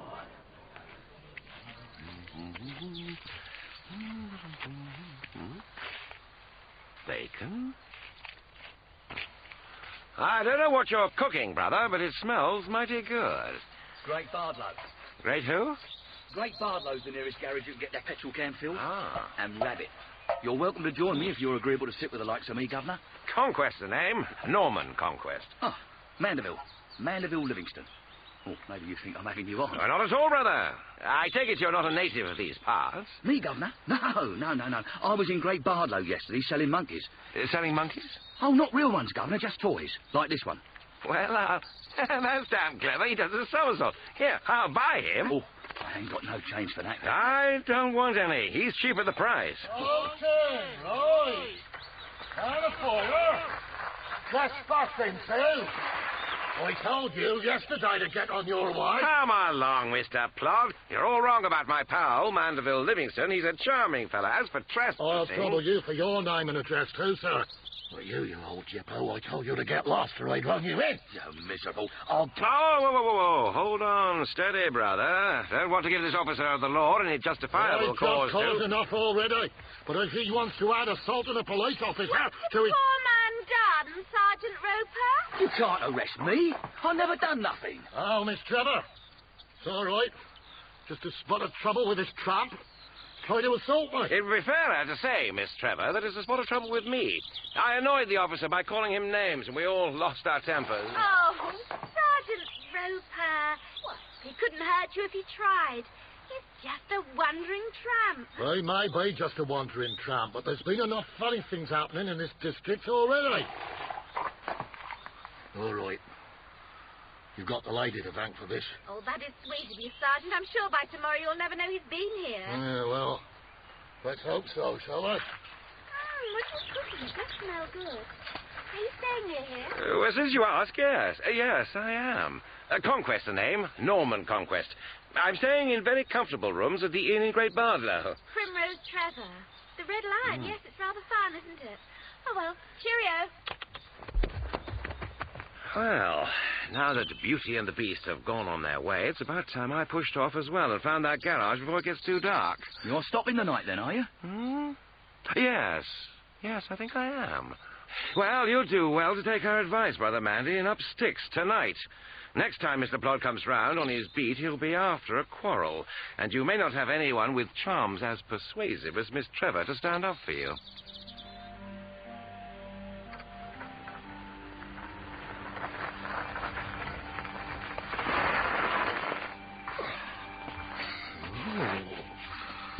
Still here, are you? You dirty old paraffin. Right.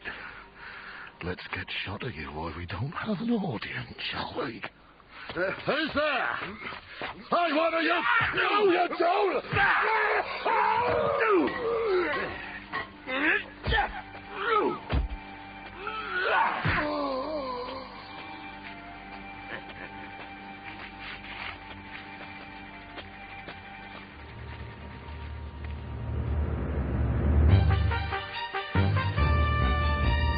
We present Christopher Casanova as Norman Conquest and Bonnie Langford as Pixie in Miss Dynamite.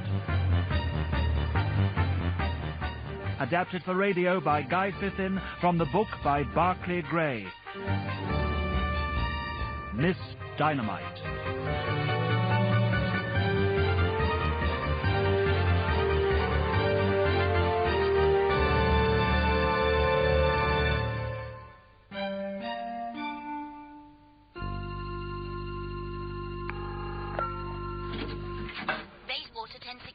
Hello, Pixie. I thought I'd give you... Desperado.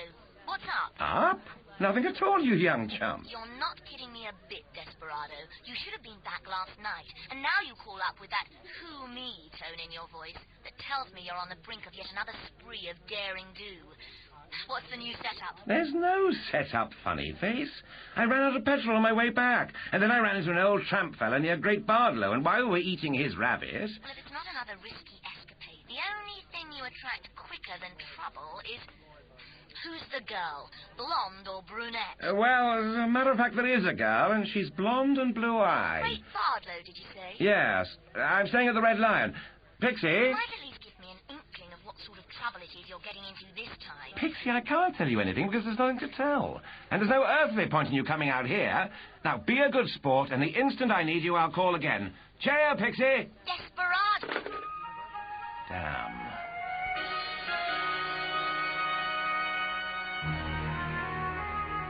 Oh, morning, sir. It's a rare bad business, so it is. What is? Don't tell me you're out of ham and eggs. Oh, but of course, sir. You've only just come down. You've not heard.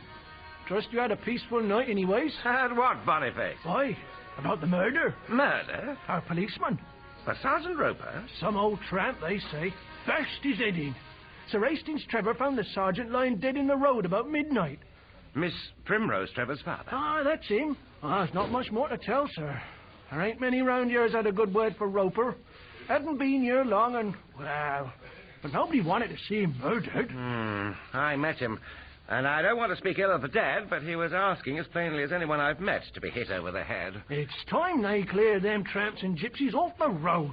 Riff-raff, I call them. It was that old boy who was here yesterday, selling those stinking monkey toy things. Oh, yes? And why do the local masterminds of the constabulary jump to the conclusion that this tramp did Roper in? There must have been locals with stronger reasons. Aye, maybe, sir. But there's the evidence. Inspector Marshall was put onto the trap because he found one of them monkey toys under the body.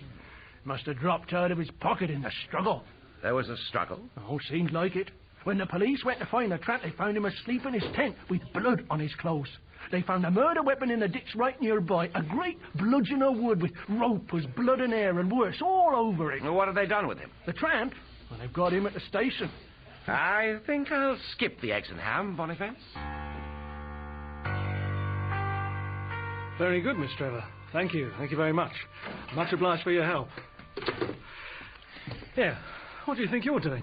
You can't come in here and sit at my desk like that. Don't be silly. I am doing it. I understand you've got a prisoner here, locked away in your darkest, dankest cell. It's none of your damn business who we've got here. I don't know who you are. Take me to him. I want to see him. Oh, Inspector Marsh, isn't it? Uh-huh. My card. Williams is the name. William Williams of the Yard. Chief Inspector? Oh, I'm sorry, sir. I didn't know that the Chief Constable had already contacted the Yard. Now we've covered the formalities, Inspector. The prisoner? Yes. Yes, of course, sir. He's claiming he's innocent, but then they all do. Looks like a straightforward case to me. Does it? I think there's more to this case than you suppose, Marsh.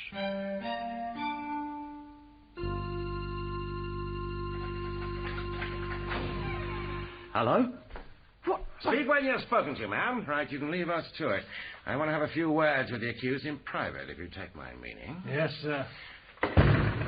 Never mind my explanation. There's no time. He may rumble me at any moment. You'd better spill your beans while spilling's good. I never done it, Governor. God, when they woke me up, I felt like I was still in a dream. I never killed him. There's something funny going on here. They reckon there was one of me monkeys on the road under him. Hold on. Something funny. That's exactly what Roper said. What? Well done, Brother Mandy. Sergeant Roper said to Miss Trevor something like, he may be just a tramp, but there's been funny things going on around here.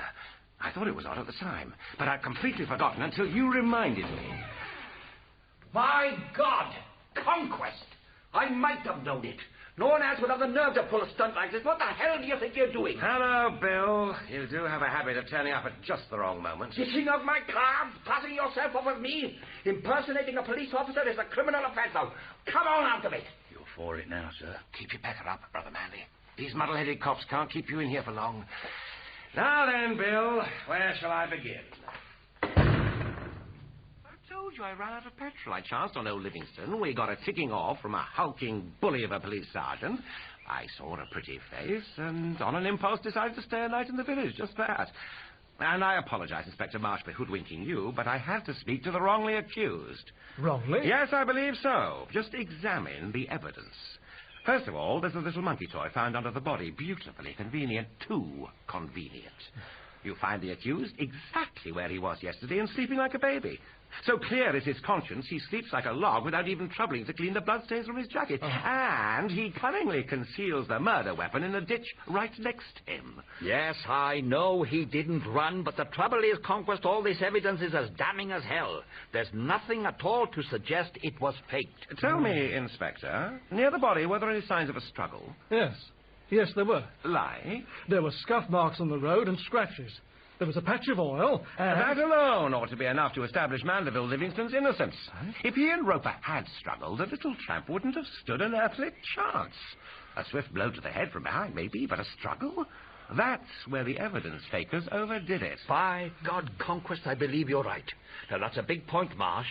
Have you checked to see if there's any trace of the oil you mentioned under the tramp's boots? I'll go and have a look, sir.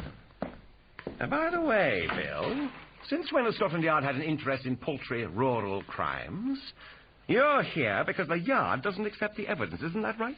You're a damn sight too shrewd, Conquest. I'm going to take you into my confidence only because you'll just go off on your own if I don't and get under everybody's feet. Well, a week ago, Roper sent a letter to the Chief Commissioner. He wanted an interview with the Chief. He'd gone over the head of Marcia, reckoned he'd come across something big. The Chief saw red, said Roper was after glory and an early promotion. Well, now he's dead. I get it. The opposition was onto the fact that he was onto them, but they couldn't just bump him off without arousing suspicion, so they wait. And when this tramp showed up, they saw their opportunity. A murder, an arrest, and a rope for poor old Livingston after the next county assizes. There's dirt on his boots, sir, but no sign of any oil. Well, it's something, but on its own in court. Hey, Conquest. I just thought of something. Other than me, there's only one person who knew about Livingston's little altercation with Roper. Now I'll have to leave you chaps to the paperwork. See you later, sweet William.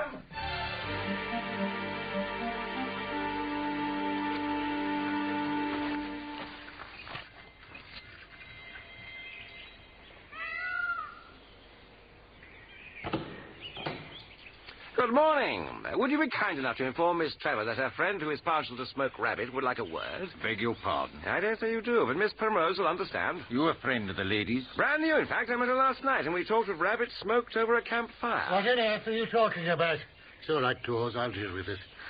Miss Trevor is not at home. Sir Hastings, Trevor? I'm Sir Hastings' private secretary. Sangley is the name. And just who are you exactly? Who is Sangley, eh? My name is Norman Conquest. What do you want with my daughter? Reporter fella, are you? I'm telling you she's indisposed. I'm no reporter, Sir Hastings. I had an idea that your daughter might be able to help that poor bloke in the clink. If you mean that wretched tramp that murdered poor Sergeant Roper, you're wasting your time. My unhappy daughter is positively ill. She holds herself partly to blame for Roper's death. She feels that had she not intervened on that tramp's behalf, Roper would have arrested the man earlier in the day. But I'm damned if I know why I'm standing here discussing this with you. All the same, I'm sorry I can't have a word with your daughter. Phew, we make rapid strides. If that bloke doesn't know who killed Roper, then I'm Conquest. I slipped away. The trees concealed me. You must go right away. Forget everything. Go away and forget. What do you think I am? Are you in danger? If I'm seen even talking... Meet me somewhere else, then. Later. No. Tonight. All right. The stile, where we first met, where the tramp had his camp. I'll meet you there at 10 o'clock. Wait. Primrose. Roper was very neat and tidy. So I see, Inspector. Now, don't go touching anything, Conquest. We've been through it all, meticulously, every drawer, every pocket. Nothing. Yes, I searched under the bed. Yes, I'm behind there. Hold on. Look here. Into the back of the wardrobe. No, it's just where a muddy boot or a shoe was scraped along. Yes, but it goes right up flush to the back wall. Can you see? Which means only one thing. When that mark was made, the back wall of the wardrobe wasn't there. It must be a false back. You're right, Mr. Conquest. Now, let's get this shelf out, eh? That's what's holding it.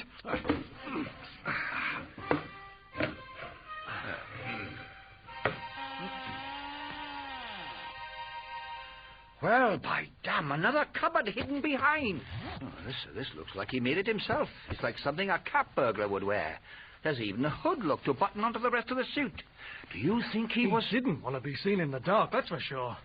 Now, what the heck has he got a pair of rubber waders hidden back here for? Whatever nocturnal activities the sergeant was up to, they were conducted near or even in the river. The legs of this outfit are still down. Hello.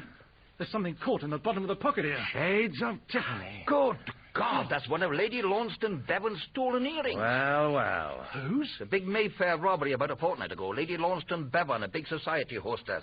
Where did Roper get it? So that's the racket. What is? Bill, you stand there, Chief Inspector, CID, and ask what racket? £2 million is netted every year by burglars and housebreakers. Last year in London alone, the figure was over 900,000. There was another big robbery just 2 nights ago. You don't need to tell me the Hotel Supreme. So where does all the loot go? All these burglaries couldn't happen, Bill, unless there was a master fence behind them. Somewhere there's a big brain. The burglars from all over the country cash their stuff in, and it disappears. Roper had a lead, and the fool kept it to himself. And gets himself bumped off. And where are we? Are we no closer? We've got the earring. Where are you off, Conquest? I need some air. I'm going for a walk. Suits me. Alone, I need to think, Bill. I'll be at the Red Lion later if you need me.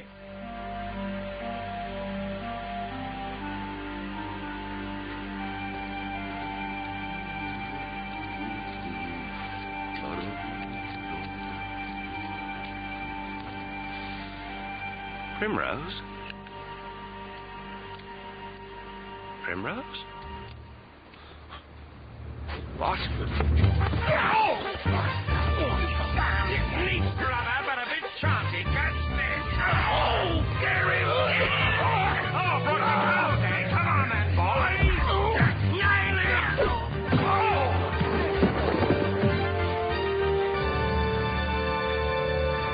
He's out. Broke his skull by the sound of it. Quick, get him off the road. Come on. Don't forget the orders. Not a mark anywhere. Not even on the bank. Right, get going. Back to the barge. We've been too long already.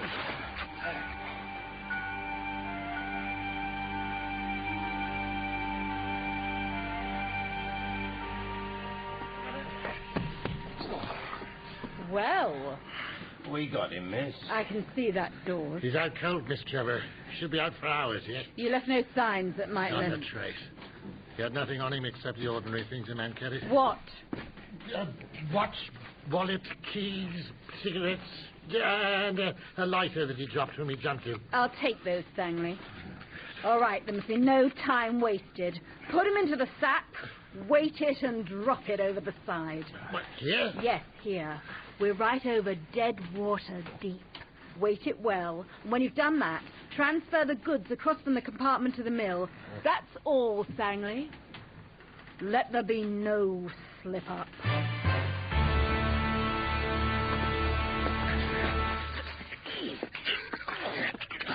You'll end over the rail doors. Oh, he's brooming heavy. That's it. There. 1, 2, 3,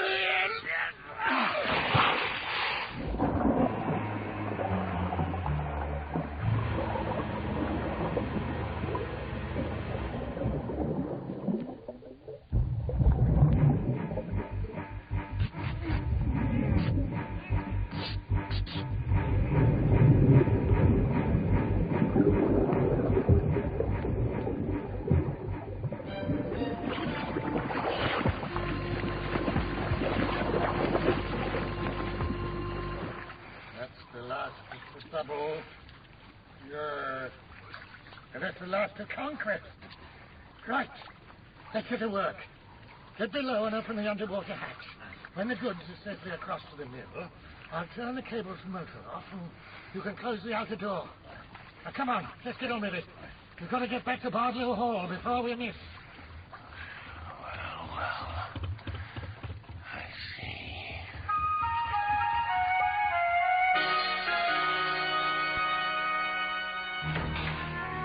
Good grief, sir. What happened? Are you all right? My God, Conquest, where the hell have you been? You look like a drowned rat. You're not so far off there, Bill. At some appropriate time, I'll give you the lowdown. Right now, I'd like you to come with me. All right, Conquest, but where are we going? Bardlow Hall. I'm going to give you Roper's murderer on a platter. Bardlow Hall? What the hell have you been up to?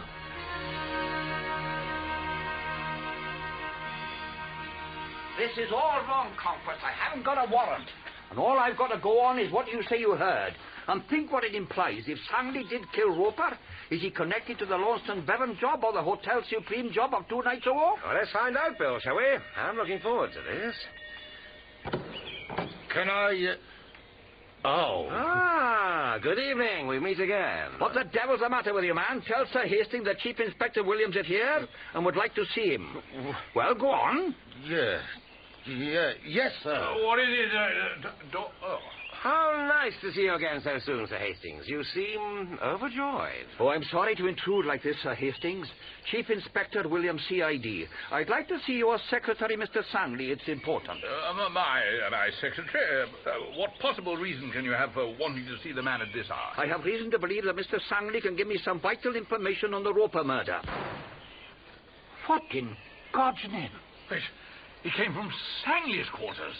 That was a gunshot. Quickly! All right, stand back, everyone.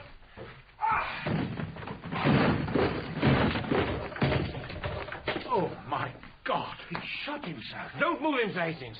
Father, what is it? What was that bang? Don't come in, Primrose. Conquest here on his desk. Look. It's your wallet and this notebook. It's Roper's. Don't look, Primrose. It's Sangley. And I'll bet those stains on that leather sole of his shoes, I'll bet that's oil. Oh, Conquest, please come outside.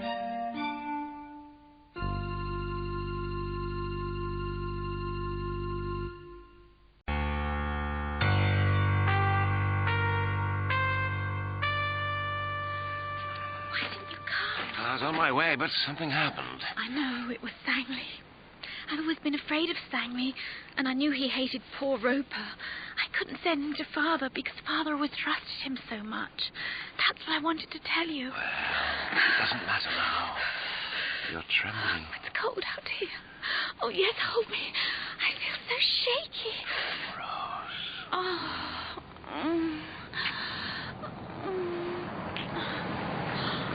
Oh! Primrose? Now what? Pixie! They told me at the Red Lion I'd find you here, but I can see I needn't have bothered. You've obviously got everything nicely in hand, so to speak. Damn it, Pixie, I told you not to come. Look, you needn't take any I notice can see you were right, Desperado. They were silly of me to come. Pixie! Wait, Pixie! Ah, there you are, Conquest.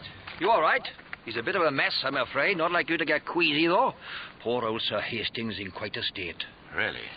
Seems Sangley had harried him for Roper for some time, but Sir Hastings hadn't taken it seriously.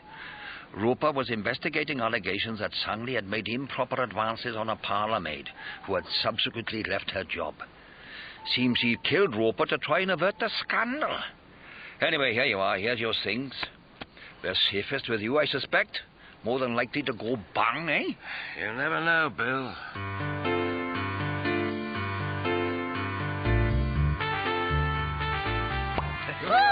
And that, as far as I was concerned, was that. Remember, Conquest, case closed.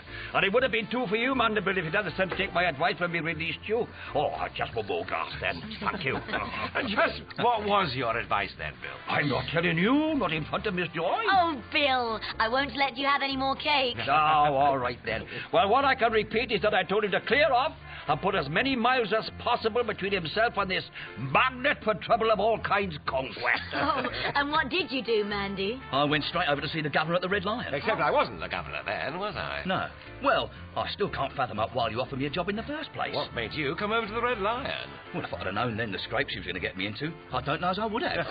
Well, what I still want to know, young Conquest, is why you never let on to me that there was still something up. You never asked, Bill. And if you'd come and had breakfast with us that morning... Oh, good morning, sir. Morning, Boniface. Livingston. So they sprung you, did they? Good show. Sprung me, Governor? Chief Inspector Williamson Marsh led you out of that deepest dungeon, have they? Oh, yeah, that's it, sir. I'm glad I caught you before you left. They say I've got you to thank, so, well, that's why I'm here, Governor, to say, to say thanks for all you did. Skip it, Brother Mandy. Which reminds me, Boniface, we'll have 2 of your special ham and egg breakfasts, if we may, and a pot of strong tea. No, not for me, sir. Take a seat. You're going to get outside this breakfast, Mandy. A man who's been in jug for a few days knows how to appreciate a decent meal. Besides, I'm not going anywhere. You ain't? I ain't. Well, once we've had breakfast, we'll go and find you a new suit. Suit? Well, if you're going to be working for me, we'd better have you togged out properly, don't you think? You offering me a job? £5 a week. You're kidding. I'm not kidding one bit, Brother Mandy, when I tell you that the temperature's going to get red hot from now on in. There'll be plenty of trouble. But they got the bloke that done Roper. The police have got a pestilential weasel who somehow ended up with a hole in his head before they caught up with him at that pile on the hill owned by Sir Hastings Trevor. You can't mean that Sir Hastings is mixed up in it. All I know for sure is that for reasons of their own, someone decided to rid themselves of the local officer of the law who had become too interested in their affairs. So no suspicion should fall on themselves. They splashed gore on the clothes of a stranger. God love us, Governor. They? You're not saying that... I'm saying Trevor's daughter is a woman of willowy grace, blue-eyed attractiveness, and... well, in short, brother, that she's quite a damsel. And she's a damsel that I reckon is still in a considerable spot of distress. I see. I plan to stick around for a while because I've got the idea that at the back of this murder there's a racket, to say nothing of vast quantities of boodle. So, it's a couple of quid for your work and 3 quid for dangers associated with the job. All fixed? You're on, Governor. You'll do, Brother Mandy. Now, have they cured that ham yet? But how in God's name did he escape? You don't think he suspects? He suspects you, just as he suspected Sangley. But how do you know? Williams and Marsh were quite satisfied with my explanation. It's Conquest we've got to thank for all this trouble. Without him, the police would have built up a case against the tramp and hanged him. How didn't he drown? Oh, we shouldn't ever have killed Roper. We had to kill him. He was on to us and he had to go, just as Sangley had to go. You mean you killed Sangley? But how? Oh, don't give me that pathetic look. If they'd arrested Sangley, he would have betrayed us all. When I saw Conquest come, it only took me a moment to go up to Sangley's room by the back stairs. How do you think Conquest's belongings and Roper's notebook came to be in his room? My God, Primrose, what have you done? What had to be done? Now pull yourself together. Come. Well, Dawes? Sorry, miss, but there's a girl here about the advertisement you put in the paper for the new parlourmaid. Not now, Dawes. She's come all the way from Clacton-on-Sea, miss. Oh, right. Well, show her in. Miss. Make no mistake. Conquest is dangerous. He's clever. Our one advantage is that he believes in me. Mary Stevens. Ah, do come in. You've come about the position? Yes, madam. Well, Mary, where have you been working? At a boarding house in Clacton, madam. Here's my references, madam. The 2 ladies who run it say they don't want to lose me, but I'd like a change.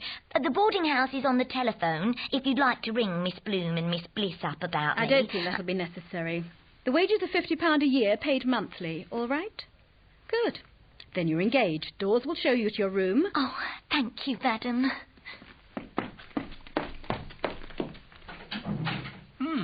Pretty little thing. Listen, Conquest managed to escape somehow, but he mustn't come back here. Do you understand?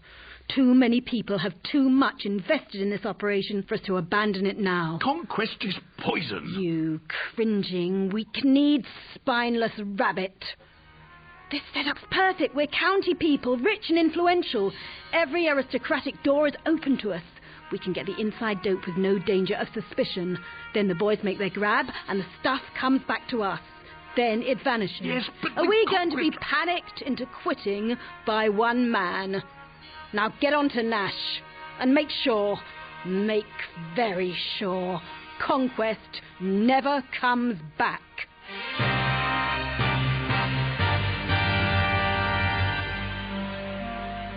I would never have recognized him without his whiskers. And in that suit. You don't know what you're getting yourself into working for Conquest. It'd be like being perched on a powder keg. Well, it's not to say I can't have a job if I want it, is there? And if it weren't for Mr. Conquest, you'd still have me locked up. See you back in the smoke then, Bill. Or give my regards to Miss Joy, Conquest. Miss Joy, sir? My, pal. Joy Everard. She's quite a young lady. Well, you'll meet her for yourself when we get back to underneath the arches. Underwear? Well, like you, Brother Mandy, I have a deep-seated aversion to living under a conventional roof. We live in a place I designed myself. 3 interconnected arches under the railway tracks in Bayswater. Oh, it's full of surprises. I know you're going to like it. You mean we're going up to London now? Well, eventually, yes. I wouldn't lie to Bill, but first I'd like to take a closer look at a barge. Look at that drone. What's he doing? Acrobatics? Aerobatics? The man's crazy as a coot. He's diving straight at us, Governor. Hang on, Mandy. He's shooting at us. Get out of the car! Quick, get into the ditch! God love us, Governor. What happened? You can't say Bill didn't warn you. Sorry about your shoulder. I thought you would rather I shoved you into the ditch than catch an assortment of bullets in your vitals. You, sure you still want the job? I ain't had this much fun since I was...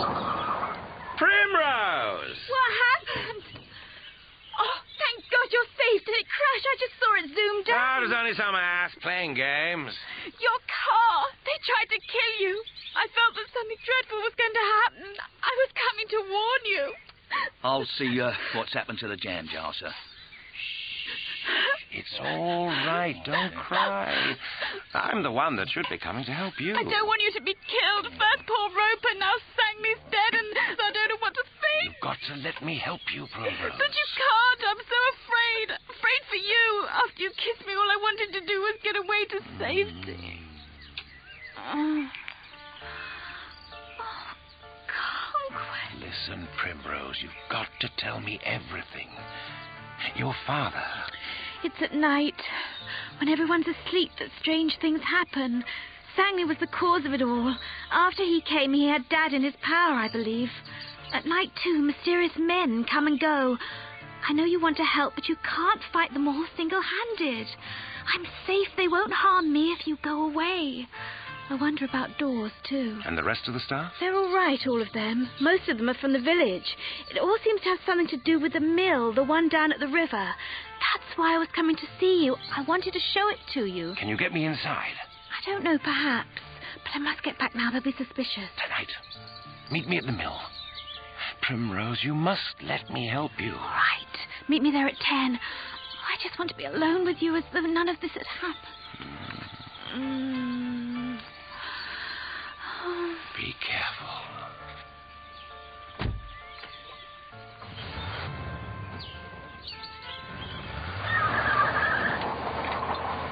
The damsel in distress, sir. And what a damsel, Brother Mandy. If you don't mind me saying, Governor, there's something about her. There certainly is.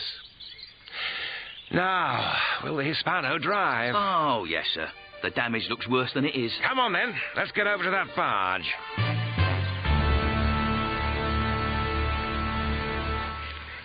Hang on, Governor. Let me get this right. They knocked you out, tied you in a sack along with a load of old anchor chain, and dumped you in the river from that barge. So, how in the name of hell are you here? It was a bit of a chilly moment, Brother Mandy. The shock of hitting the water brought me round, but what actually saved me was a dodge I picked up from a thief in the souks of Marrakesh. Tell me something. How many people who mean you no harm grab you by the lapels? I don't get it, Governor. I've had my tailor sew razors into my lapels. If anyone grabs me, they... Oh, Governor, that's nasty. Well, it saved my life. I was able to use them to slice through the sack. Like a razor through fingers. Yeah, and then I swam back up to the surface. Sangley was on the deck, and I heard him tell someone, I suspect it was Dawes, to help him transfer the goods over to the mill. Well, I thought the flour went from the mill onto the barges. Exactly. Now, look at the anchor chain and the ropes to the quayside. They're slack. But the Nancy Lee is holding her position. There's another cable or cables under the surface tethering her to the mill, and it's along those cables that the goods, whatever they are being transferred in secret. Well, I'll be.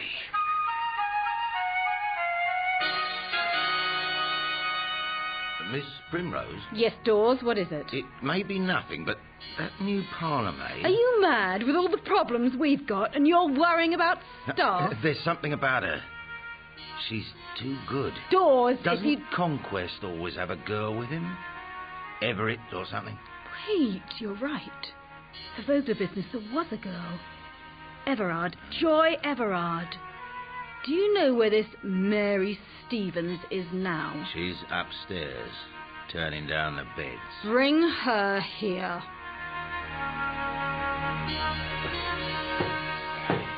Finish with those beds, Mary. You want it downstairs. Oh, shan't be a tick. What am I on the carpet for? How should I know? The mistress says she wants you in the library. Oh. I didn't say you were on the carpet. No, but by the grip you've got on my arm, this is an appointment I'm not allowed to miss. Just get down the stairs. After you, Dumbo.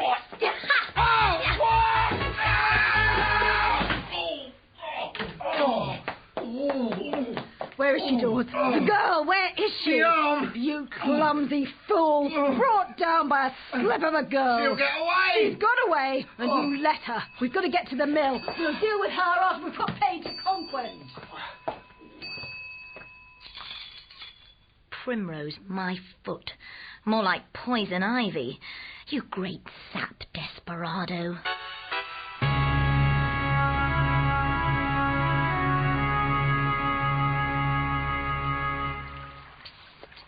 Over here, under the trees. Oh, Conquest. I want you to clear out now. Things are going to get a bit hot around here. Mandeville's waiting to You take don't it. understand. And I can't desert my father. I can't betray him, whatever he's involved in. He is my father, God help him. Listen, Primrose. No, I can't just leave him now. I can't. He's here now. What? In the mill, he's in there now. I know he's involved in some kind of criminal work. I just don't know what. Right, I think it's time we took the lid off things, don't you? Now, how can we get into there without attracting any attention? There's a side entrance, I'll show you. Is that a gun? Just my pocket torch. Stay close to me now. I will.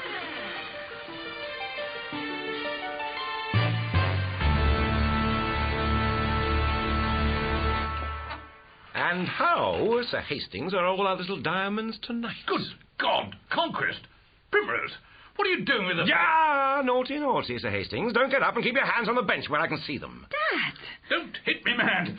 Primrose, tell him. Nice little workshop you've got here, so that's the setup. No, this is. Easy, Conquest. Make a move and she gets it. Hold still, lady. Well done, Dawes. Now drop the torch, Conquest. Your own daughter, you wouldn't. No, but he will. Now drop it, please. Thank you. Tie his hands, Dawes. No tricks, Conquest. Well, Sir Hastings, as pretty an operation as ever I saw. And if you had behaved yourself decently, you would probably have carried on unhindered. Oh, with you out of the way, I shall. Take your cigarette case and the lighter. Oh, yes, we've heard about your gadgets. The stuff from the Hotel Supreme job? Or are they still the Launceston Bevan heirlooms you're melting down? Where did they go on those barges, the gems, once you've separated them? Amsterdam? You think you're clever, don't you, Conquest? Well, I'm standing at the clever end of the gun. Where's the Everard Gill? Leave her out of it. She knows nothing of this. She's in London. Don't give us that. She half broke my arm. I'll kill her. Well, it's a shame she didn't break your neck, you pea-brained gorilla, you half... Shut it, you. I'll smash your face in. You... Oh, me feet! Yeah, you shouldn't grab people by their lapels. And I can still kick you where it hurts. Get the gun, Primrose.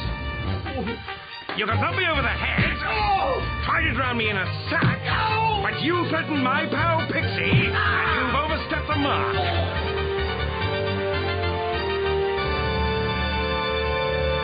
There, a nice clean job.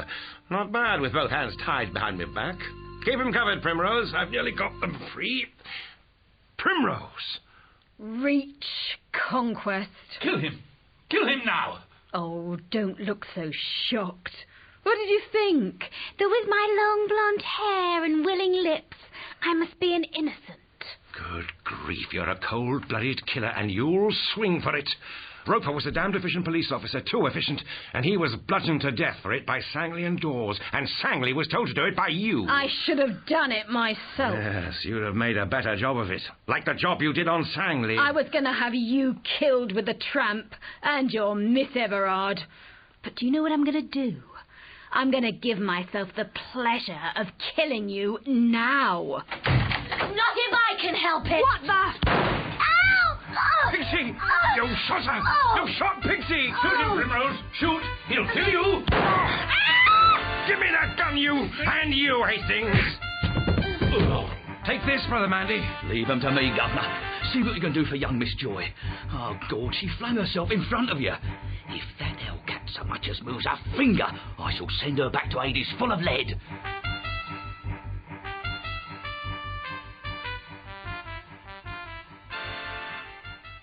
Hello, Desperado. Bill Mandeville. The doctor tells me everything's going to be all right. Your arm. Oh, it's not like yours. Gee, I'm glad to see you, Miss Joy. I thought you'd like to know we nabbed Trevor and his daughter, along with Dawes. And we found a book with the names of all the lesser crooks. And they're all being rounded up this minute. Oh, you've been keeping us pretty busy, I can tell you. Glad to hear it, Bill. Oh. Oh, well, I'd better get back to it, then. You are going to end up with a substantial reward, young lady. Oh, cheerio. I'll be getting along too, miss.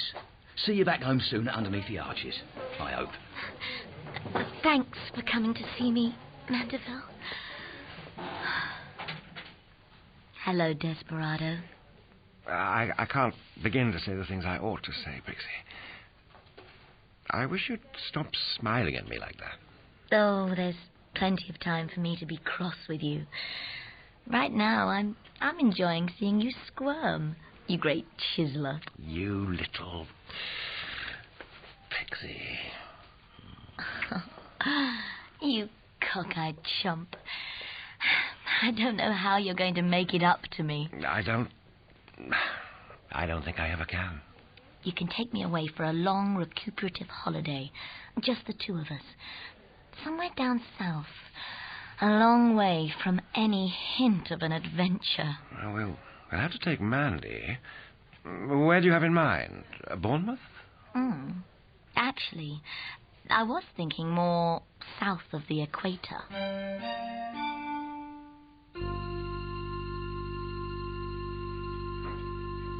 It was a bit of a close one, miss. Wasn't that island a bit hot? Well, it was glorious, Mandeville. You really should have come along. Golden beaches. Do you remember, Norman? And all those gorgeous bronzed fishermen. Strangely, they don't seem to have left the same impression on me as they have on you. I don't like it when it's too hot, miss. Well, that's just it, Mandeville. It wasn't too hot at all. In fact, there wasn't the slightest hint of any trouble until the moment we touched down on the runway here.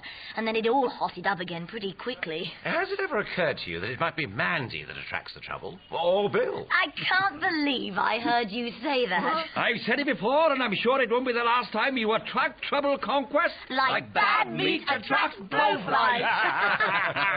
Well, Mandeville, in a forlorn hope that things are going to be a little quieter in future, we've got a birthday gift for you that we hope will keep you from getting too bored. Here. What? It's ginormous. Well, that's partly why we had to get you here. There was nowhere really to hide it underneath the arches, but it is from all of us. A wireless. Oh, miss. Happy birthday. Turn it on, Mandy. Here, hang on. This is Scotland Yard. You'll have me drummed up the force. The valves only take a moment. Would you care to dance, Miss Everard? After all that Primrose Trevor nonsense, I thought you'd never ask. You great chump.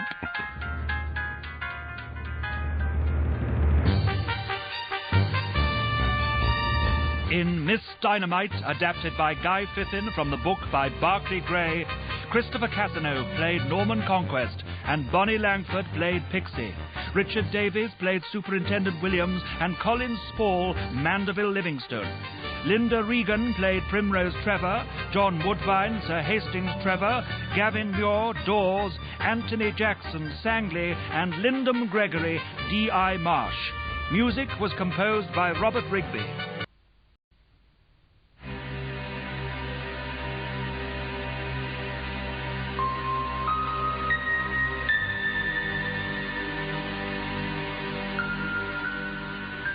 We'll go through it once more. You certainly are thorough. Nothing must go wrong. All right. We get to the church just before midnight. I carry the bomb in my satchel, with the fuse separate. Once through the graveyard, you can prime the bomb. What if there's a full moon? There won't be. That's why I chose tonight for your adventure. You've planned this very carefully. I plan everything to the last detail. So, we put the bomb by the walled-up doorway of the old charnel house. Exactly where I showed you, no deviation whatsoever. It's all right. I know. We light the fuse, and a moment later, bang. But Shakespeare's memorial must be unharmed. It will be. Not that I understand why you're so fond of that awful thing. Because, my dear, I'm a lover of Shakespeare. You know that. Oh, yes. I certainly do.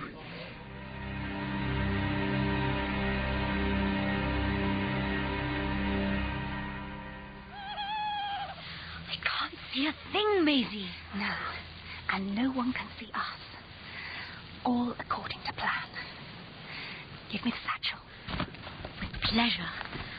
I was terrified it would explode. Nothing can explode until I've put the fuse in. There. We just lay it by the door. Light the blue touch paper. And run as fast as we can.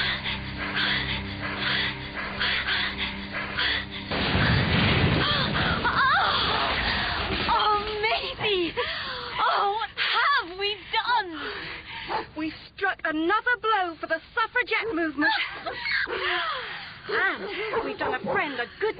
the same time. What friend? Just someone who gave us a helping hand. I promised not to mention his name. His name? A man? Don't worry, Moya. No one will ever know he helped us. But I will, Maisie. I'll know.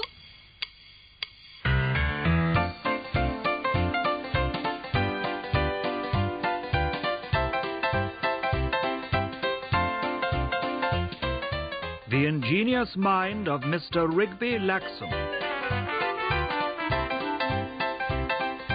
Dramatized from the story by Ernest Brammer by Sue Rodwell.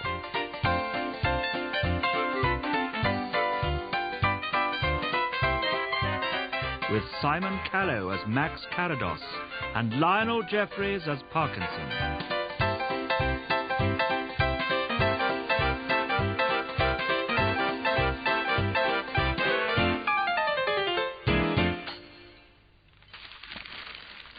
Attempt to blow up Stratford-on-Avon Church. Suffragettes' latest outrage.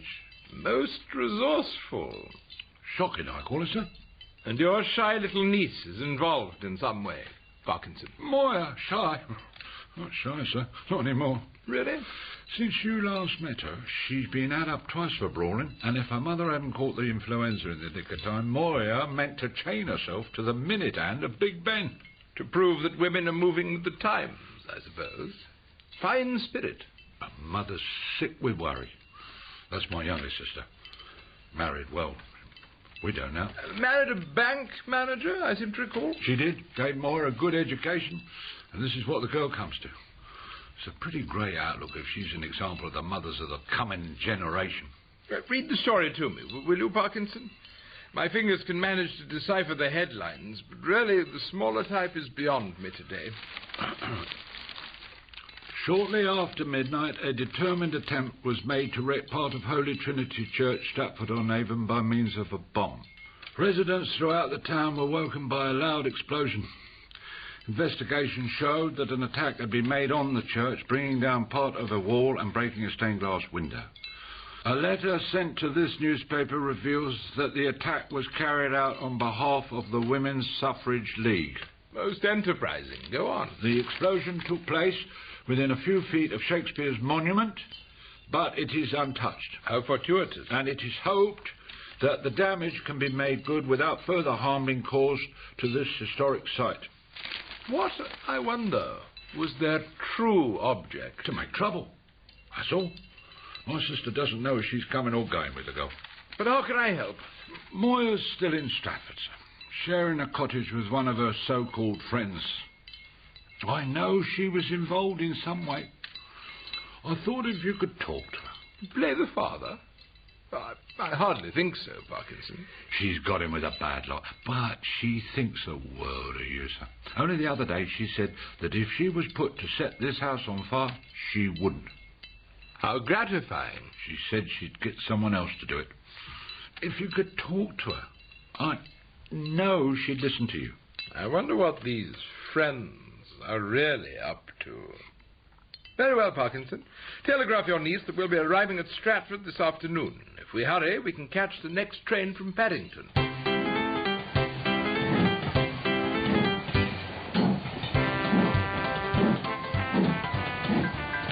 The Spectator, Blackwell's, and of course the Pall Mall Gazette. Thank you, Parkinson. I booked a seat in the dining car for 2 o'clock. Excellent. Is there anything further about the attack in the Gazette? Nothing I can see. Oh, yes. Something in the stop press. News of an arrest? No. Mr. Rigby Laxam, a representative Hiram S. Nog, the American millionaire and Shakespearean enthusiast who happens to be staying in Stratford-on-Avon, communicated with Mr. Nog as soon as news of the outrage reached him. As a result of this timely intervention, Mr. Nog has undertaken to defray the entire cost of repairs. Work will be put in hand immediately by his representative, the church, meanwhile, being closed to the public. How very generous of Hiram S. How lucky that Mr. Laxam should be on the spot.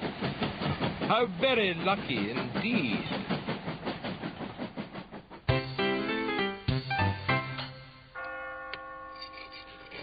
pull that tarpaulin round. It's meant to cover the hole, not frame it. That's it. Now, mind those stones, you'll bring the wall down. Barble, will you keep your men in order? This isn't a sewer you're repairing. This is the last resting place of a great man. Mr. Rigby Laxam, I presume. I would think so, sir. A Boston man with the tang of something else. Describe the scene, Parkinson. Masonry everywhere. Bricks, wheelbarrows, planks. Men tramping mud all over the graveyard. Dust, mortar, and the faintest whiff of sulphur still lingering in the air. Where the hole in the wall must be, there's a ruddy great tarpaulin covering it up. To keep out prying eyes? Certainly do that, sir. All right, Barble, you may as well pack up for the day. I want you and your men back here first thing tomorrow morning. First thing. Well, Parkinson, I think it's time I took tea with your delightful niece. A charming cottage. Well, how do you know? I mean...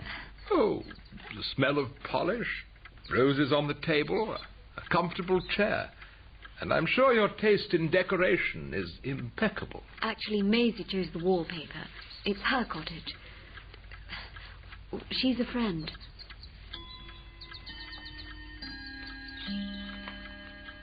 I know you don't quite approve of us, Mr. Carados, but that's only because you've never really thought it out. Us? The Women's Suffrage League. No one but the very young or the very stupid are actually hostile. Indeed. I suppose this was some of your work. Oh, headline news in the Gazette. Well, the Times only put it on page 2.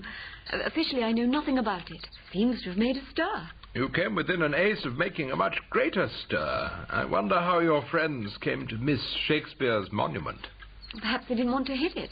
I would have thought they'd blow up Shakespeare himself if it kept them in the limelight. Mr. Carados, do you think the man who created Portia would object in the least to having that smug, fat-headed image of a retired pork butcher blown to pieces if it would help get women the vote?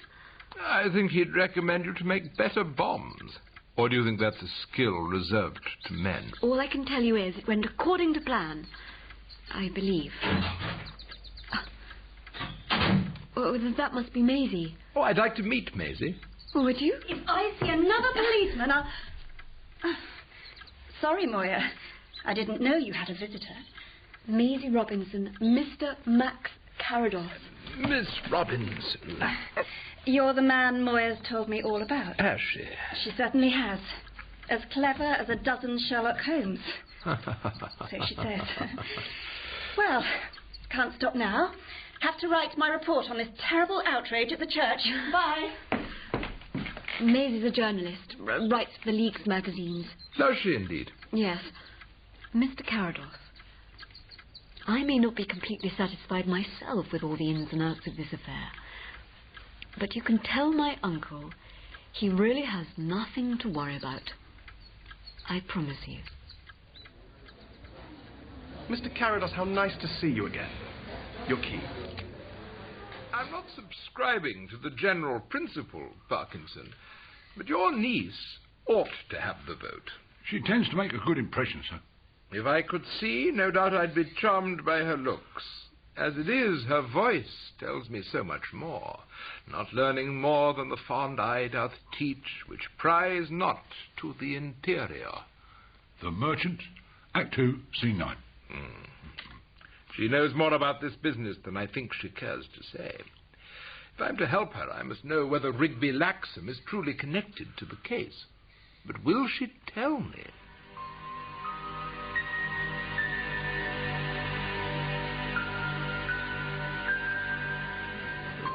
Max Carados. Should I know the man? I think you should be afraid of him. I mean to finish this business, and I don't intend to let anyone stop me. Not anyone. Oh, it's so peaceful here. When churches aren't being blown up. Hardly that. There was very little damage, really. Enough to keep Mr. Laxam occupied. Oh, the swans are lovely. Oh, there are 3. No, there are 4. One's just swimming out from the reef. And there's a boy fishing from Clopton Bridge. And no doubt Ophelia is floating gently downstream. You asked me to show you Stratford. I did indeed. Perhaps we should visit the churchyard. Oh, no, there's so much to see. Anne Hathaway's cottage, the town hall, and Mason's Court. I know something of Rigby Laxam. Oh, do you? We collectors of Shakespeareana form a tight circle. One hears things. You're a collector? Oh, yes, in a small way. Well, then I'm sure you know Stratford very well and don't need me at all. It seems a very great coincidence that Laxam should have been on hand when the bomb exploded. Yes, coincidence. Then coincidence is simply the meeting of two straight lines. And they, we all know, can never enclose a space. I wish I knew what that meant. It sounds very clever. It means I do not believe in coincidence. Mr. Carados, I wish... It would be a pity if it was discovered that the suffragette movement had been used by a man for his own ends. Why should that be discovered? If his continued activities here should draw the attention of the police, then nothing can be hushed up. I can tell you nothing. If it remained up to me, there would be no prosecution. That I could promise. No prosecution? I know who was involved, but not why he was. And that disturbs me terribly, Mr. Carados. I think the quote you want is Julius Caesar, Act 1, Scene 2. Brutus's third speech. Act 1, Scene 2? Yes. I am not gamesome. I do lack some part of that quick spirit that is in Antony. Let me not... That will do, Parkinson. Your niece is a born conspirator. I'm sure she'd be very pleased to hear you say that, sir. I do lack some part. In 15th century Italy, she'd have been up to her neck in some cloak and dagger party. In these prosaic days, she has to be a militant suffragette. Well, that settles it. It does? Laxam's our man, all right. But what exactly is he up to? No good, sir. Quite. He's made it his business, at no little risk to himself, and others, to gain privileged access to Stratford-on-Avon Church under unique conditions. The church and grounds are closed against further militant attacks. A policeman at every gate. The portions under repair are screened off as he requires, and there's no reason to suppose he's not introduced workmen of his own selecting who will carry out his own wishes. Is that a fair summation of the facts? Very fair. Young Rigby is hard at work inside that church, and I think I know what he's doing. You do, sir? If I'm right, it would lick creation. And in the normal course of events, I'd leave him to it. I'm rarely stirred by public spirit to interfere. On the other hand, I can never resist a mystery, as you know, Parkinson. I do indeed. In this case, there's another factor to consider. Your delightful niece. She's tied up in Laxam's business, whether she wishes to be or not. So we must tread carefully. If only for her mother's sake. We must pick locks and undo chains and get inside that church tonight, under cover of darkness. That doesn't pose any problems for you, does it, Parkinson? Of course not, sir.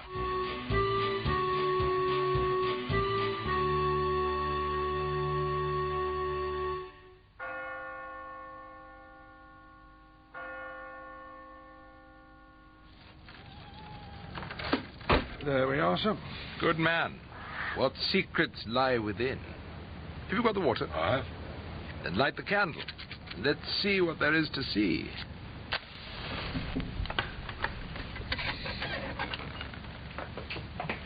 Oh, what a sham. Vast, sin-concealing chaos. Nurse of blame. Would that be from the sonnet, sir? Could be. Parkinson? Could be. Now, if I remember rightly, the grave lies this way. No, mind your step, sir. There's a ruddy great machine in the aisle. Is there? Describe it. Well, it puts me in mind of a giant sink plunger more than anything. A patent suction jack.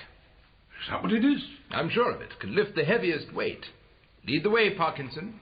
We must hurry.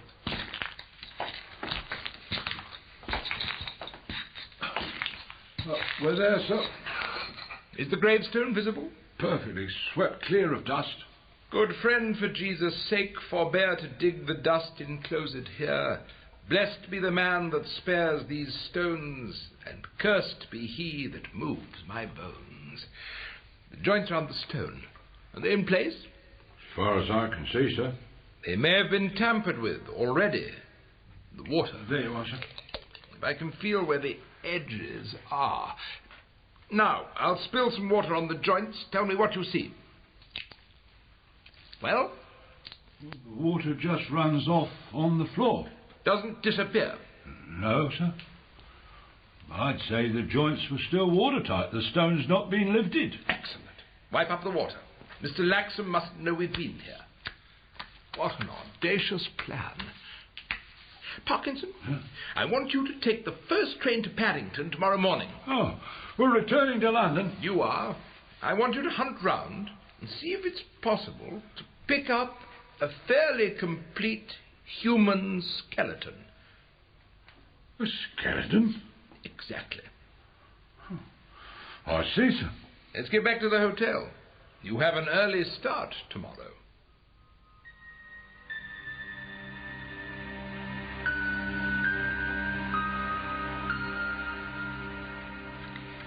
Is your friend, Mr. Carados, leaving? Well, he's not particularly my friend. I thought he was. Anyway, is he going back to London today? I don't think so. Well, he can't be. I'm lunching with him. He's certainly keeping you occupied. Why did you think he was leaving? I saw him and your uncle in a cab on their way to the station. Are you watching him? Of course not. Why on earth would I?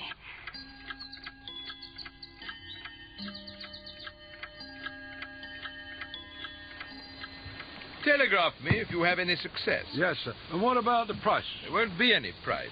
I don't propose to go to the length of buying one. You needn't let that out. Just talk to anyone who seems to have anything to say. Right you are, sir. I want to cut across a similar inquiry, successful or unsuccessful, made in the last few weeks. Anyone who's been asked for another skeleton so recently is sure to mention it. Oh, I can think of one or two old pals who might oblige with a body of some sort. No, thank you, Parkinson. I don't want you to use any inside knowledge your colourful past might give you, but to search as a stranger would. If your inquiries lead you into the darker alleys and byways of the capital, so be it. I suggest you begin at Miss Poppington's surprising establishment in Putney High Street. She, after all, advertises widely that she can obtain anything.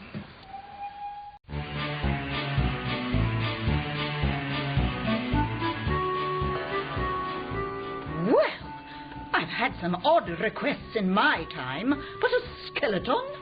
Not something you've been asked for before? Never, I'm glad to say. I'm afraid I don't keep them. Have you tried Madame Tussauds, perhaps? Madame Tussauds? Never know what they get up to.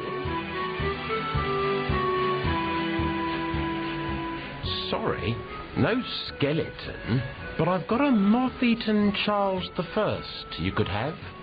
I don't think so. Can't help, I'm afraid. Why don't you try a hospital? St. George's is the nearest. We like to keep our patients alive, Mr. Parkinson.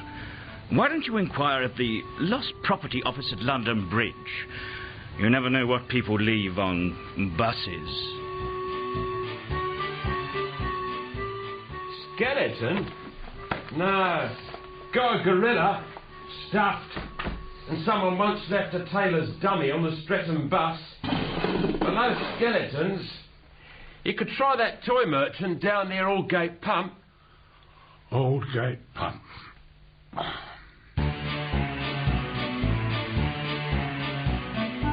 No, sorry, can't help. Certainly not. No, sorry, can't help. No, sorry. No, sorry. Can't help. Can't help. Certainly not. Certainly not. Certainly not. A skeleton? Yeah. Who sent you then? A gentleman from Harley Street. Said you might be able to help. Did he? Yeah, he's... No names. Where you been already then? Where haven't I been? 2 hospitals, a toy merchant, a firm of auctioneers, a phrenologist off Fleet Street, a retired conjurer, a museum in Lincoln's Inn Fields. All right, I get the picture. Thought of digging one up for yourself? No. You want it all above board, then? Right, what about the big West End stores? Tried any of them yet? Do you think it'd do any good? Why not give it a go? There's Whiteley's up Bayswater way. My missus says they've got just about everything she can think of. And she's not an easy one to please. Whiteley's? Worth a go. And you might pick up a decent tie at the same time. Can I help you, sir? I hope so. I've got what you might call a rather unusual request. I'm taking up an interest in the human body, you see. Indeed, sir. Yeah, a hobby, you might say. Anatomy. What I really need is a skeleton. Skeleton? For the drawing, you know. The bones. Do you by any chance stock such a thing? Excuse me. Mr. Chatfeet? Yes? Gentleman has a query. Can I help you, sir? Yeah, I was just telling your colleague that... Oh, she's gone. If you'd like to tell me, sir. Yes. Well, I've got rather an odd request, as you might say. I'm by way of taking up an interest in the workings of the human body, and what I need for that is a skeleton. For the drawing. And I wondered if you'd stock such a thing. I see. Excuse me, sir. Mr. Note... Well, can't you... Mr. Note will be able to help you, sir, if you'll excuse me. I might as well have got the ruddy thing printed out. Can I be of assistance, sir? Yeah, I'm taking up a... I want a skeleton. Do you sell them? How curious. You don't. Indeed, we do, sir. Occasionally. It's just that we had a similar inquiry only last week. One can go years without selling a skeleton, and then 2 at once. Most unexpected. Oh, well, I never. This inquirer, he'd be a scientific sort, would he? Like myself. An American. Singular idea. Theory that the English and American races, starting from a common stock, are diverging structurally. Wanted an English skeleton to demonstrate it by. Ah, sounds like a chap I know. Laxam, sort of confidential secretary to that American millionaire, Nog. That is the gentleman. Do you know him? You could say we have an interest in common. A telegram from your uncle, I think. Perhaps you'll read it to me. Of course. The first part's in Latin. Oh, good for Parkinson. He must have looked it up. Habeas corpus ad prosequendum. Stop. Returning on next train. Stop. Parkinson. What does it mean? It means our adventure is almost at an end.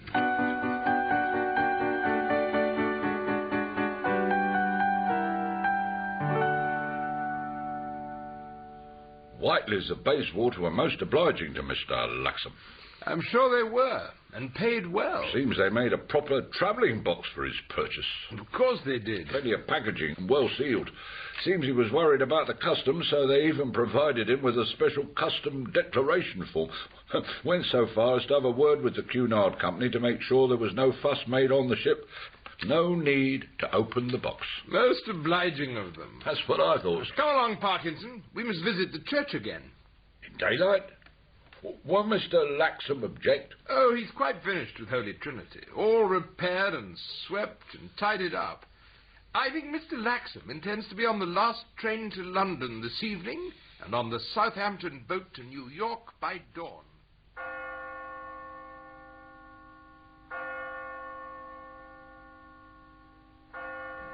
Have you got the water, Parkinson? Right here, sir.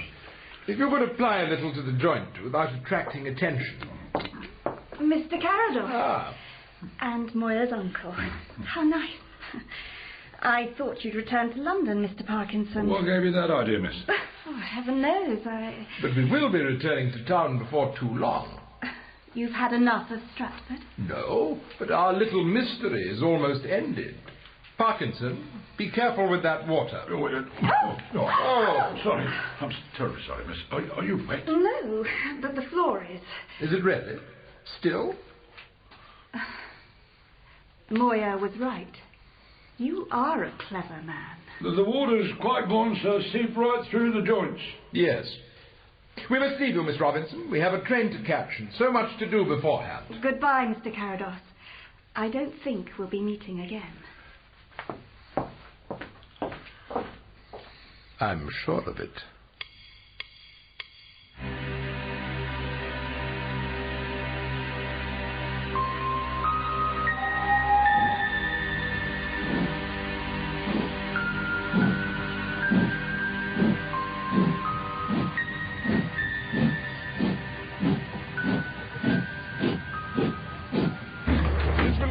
Nicely. Come back as we reach Westbourne Park, Parkinson. Very well, sir. A most civilized form of travel, don't you think, sir? The train. I guess so. On a long journey, a man can sit back in comfort and consider. Consider what? Whatever might be on his conscience. And those of us with a clear conscience can simply read the newspaper. Oh, what may man within him hide, though angel on the outward side? Measure for measure. I know the quote, sir. Forgive me. Of course you're a lover of Shakespeare. Now, how would you know that? You've been visiting Stratford-on-Avon. It naturally follows. Oh, yes, of course. Although in your case, Mr. Laxam, the love runs very deep, does it not? You know my name. I do. Then you have the advantage of me, sir. Yes. I mean, I have no recollection of ever having seen you before. That gives me no advantage, for I don't see you now. What do you mean? Simply that I'm blind. I'm sorry to hear that. Are you? Of course. Why shouldn't I be? There's no question of who holds the ace, you see. If it should come to violence.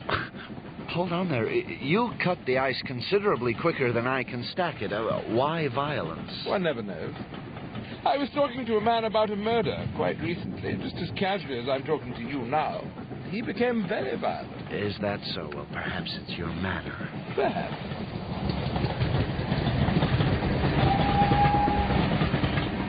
Who exactly are you, sir? I really know. I doubt that somehow. I should have introduced myself before. My card. Tastefully embossed, I'm assured. Max Carados. Surely you knew that already. Why should I? I'm sure your friend Maisie has pointed me out. Maisie, I don't think I know the lady. I think you do. No? Then we'll let that rest. I'm sorry, sir. I think you're mistaking me for some other man. I know you for who? For what? You are. Ingenious Mr. Rigby Laxam. Are you part of that Scotland Yard outfit? Oh, no. Then what's your business? I'm just interested in things. I see. Any particular sort of things? Crime, in general, if it promises originality. At the moment, I'm curious to clear up one or two points in what I might call the mystery of the anatomical specimen. Oh, it sounds like a three-reel thriller, all right, Mr. Carados. What does it hinge on? I'm afraid that it hinges on one of your own articles of luggage. A large sealed container in the guard's van. The communication cord is on your side, if that's what you're looking for. I guessed you were kidding me about being blind. I assure you I am. Totally blind.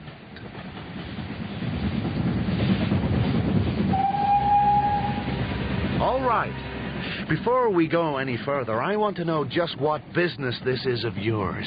It's a detail of our old-fashioned judicial system that it's the duty of the merest outsider, myself, for instance, to arrest and give into custody anyone he reasonably suspects of having committed a crime.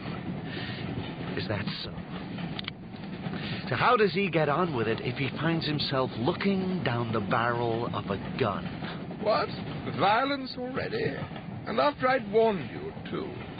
But the answer to that, Mr. Laxam, is that a blind man never knows, of course, that he is looking down the barrel of a gun. Well, you're certainly the gelatous kind of guy I've met in a whole long time. Gelatous? I'm not familiar with that particular Americanism. Cool. Icy, if you like. I'm sure it would shock you immeasurably if you met an Englishman who showed traces of emotion under these or any other circumstances. I guess it would. You, for your part, are the most accomplished body snatcher I've met in a whole long time. Body snatcher?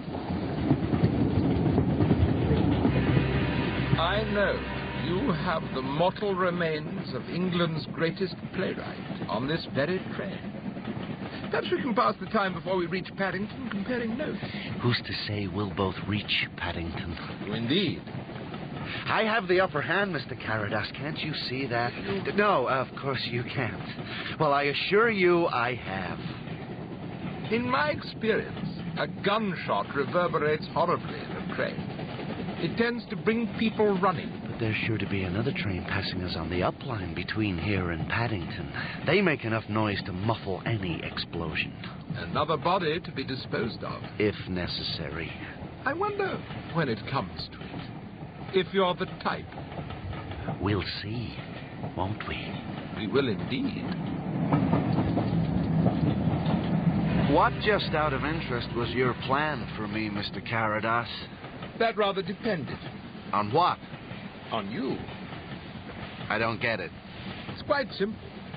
You'll find that at Westbourne Park, the train will slow down almost to nothing. There'll be a couple of plainclothesmen waiting on the platform. If I had shown a white handkerchief at the window, they would step onto the footboard and take instructions. If I showed a coloured handkerchief, they would know that the case had fallen through. They were not wanted. Great! I'd no idea we were doing this for the movies. Sorry to spoil your excellent scheme. Pity it should come to this. Indeed.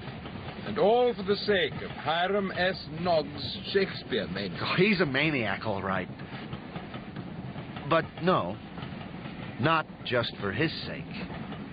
Really? Mr. Nogg has a niece, Sabina. She lives with him, apple of his eye. Beauty provoketh thieves sooner than gold. You know nothing of the facts, sir. Then tell me. All right. Me and Sabby, well, I've admired her for some time past, and she returns my feelings. Charming. But Mr. Nogg does not approve. His secretary canoodling as he'd have it with his beloved niece? When he found us together, well, I was lucky not to be turned out onto the street. I see. Do you? I think so. Nogg called me into his study. Said as I was coming over to England to attend the sales, I might just as well stay here. Oh, as well as being a very rich man, he's also a very unforgiving man. I knew I had to pull a rabbit out of the hat to get back in his good books. And a very large rabbit at that. Yes. Nogg's the sort of guy who collects Shakespeareana by the yard. If the fellow across the way has a book called Hamlet printed way back in the Dark Ages, then Hiram has to have the same, only bigger and better and costing $100 more. But that wouldn't do this time. It would not. It had to be something special. A first folio, a copy of Romeo and Juliet in the author's own hand. But I didn't know where to find such a thing. But you did know where to find the author himself, or at least his boat. I sort of hope that train won't be passing for a while yet, not until you know the whole story. I know a good deal already. Do you now? Oh, yes. Your hardest task was to get into the church without arousing suspicion, to be able to work there in peace. That's where the Women's Suffrage League came into the picture. They sure did. Met with one of their number, Maisie, I think. Put the plan to her. Go on. You'd provide the bomb if she planted carefully outside the church. The monument must not be harmed. That's what first aroused my suspicion. Who would care if Shakespeare's monument were destroyed? Nogg would care. Precisely. And come to that, so would I. I do believe you would.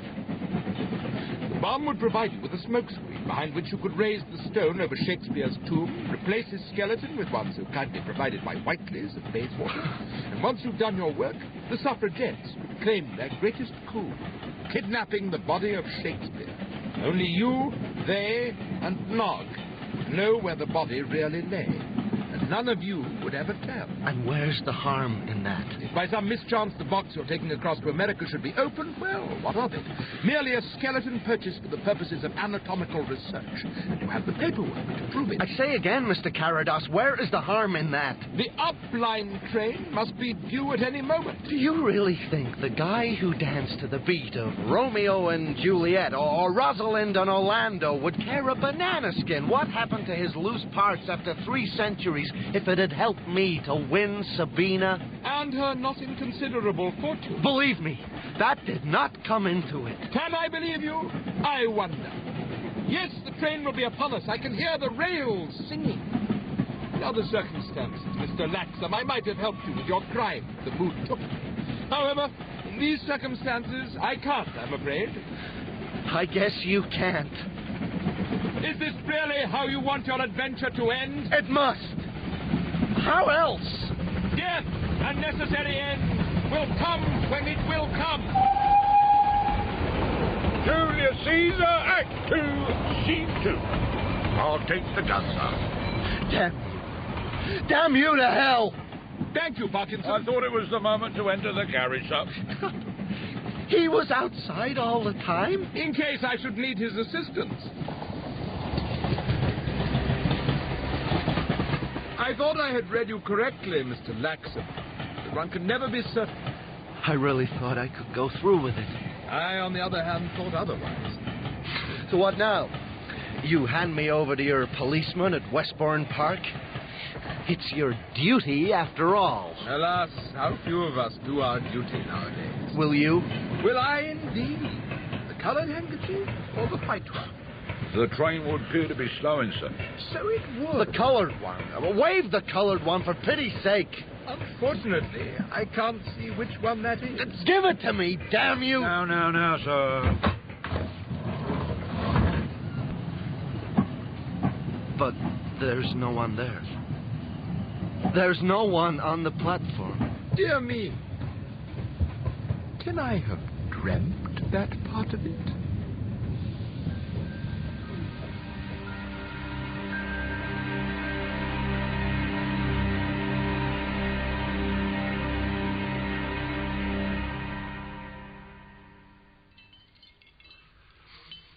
Has it all gone according to plan, sir? Perfectly. Scotland Yard informed me that the body has been returned to its rightful resting place with a minimum of fuss. No one will ever know it was missing. The government having to admit that suffragettes had a hand in stealing Shakespeare's body? No, Parkinson. No one will ever know. You can be sure of that. I'm relieved to hear it, sir. A satisfactory outcome for all concerned. Even Mr. Laxam. I hear he and the no doubt charming Sabina are to be married in the spring. Made it up with Nogden. Undoubtedly. True love and a substantial inheritance await Rigby in the fullness of time. Meanwhile, Whiteley's specimen lies now in a marble vault, seen only by one man. And if he is happy with what he sees, who are we to disappoint him? Quite, sir. And what of your niece, Parkinson? Can Moya join us for luncheon? Oh, that's a bit difficult, sir. She's at the House of Commons just now. Attending Parliament? Attached to the railings. I see.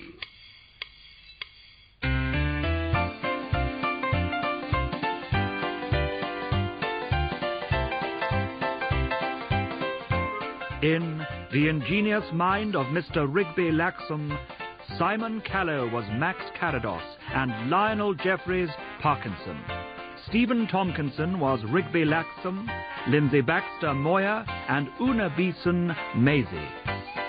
Miss Poppington and the assistant were played by Deirdre Morris, Chadbeat and the Waxworks and Lost Property Man by Ian Armstrong, and The Doctor, the Housebreaker and Note by Robert Oates. The music was composed by Robert Rigby.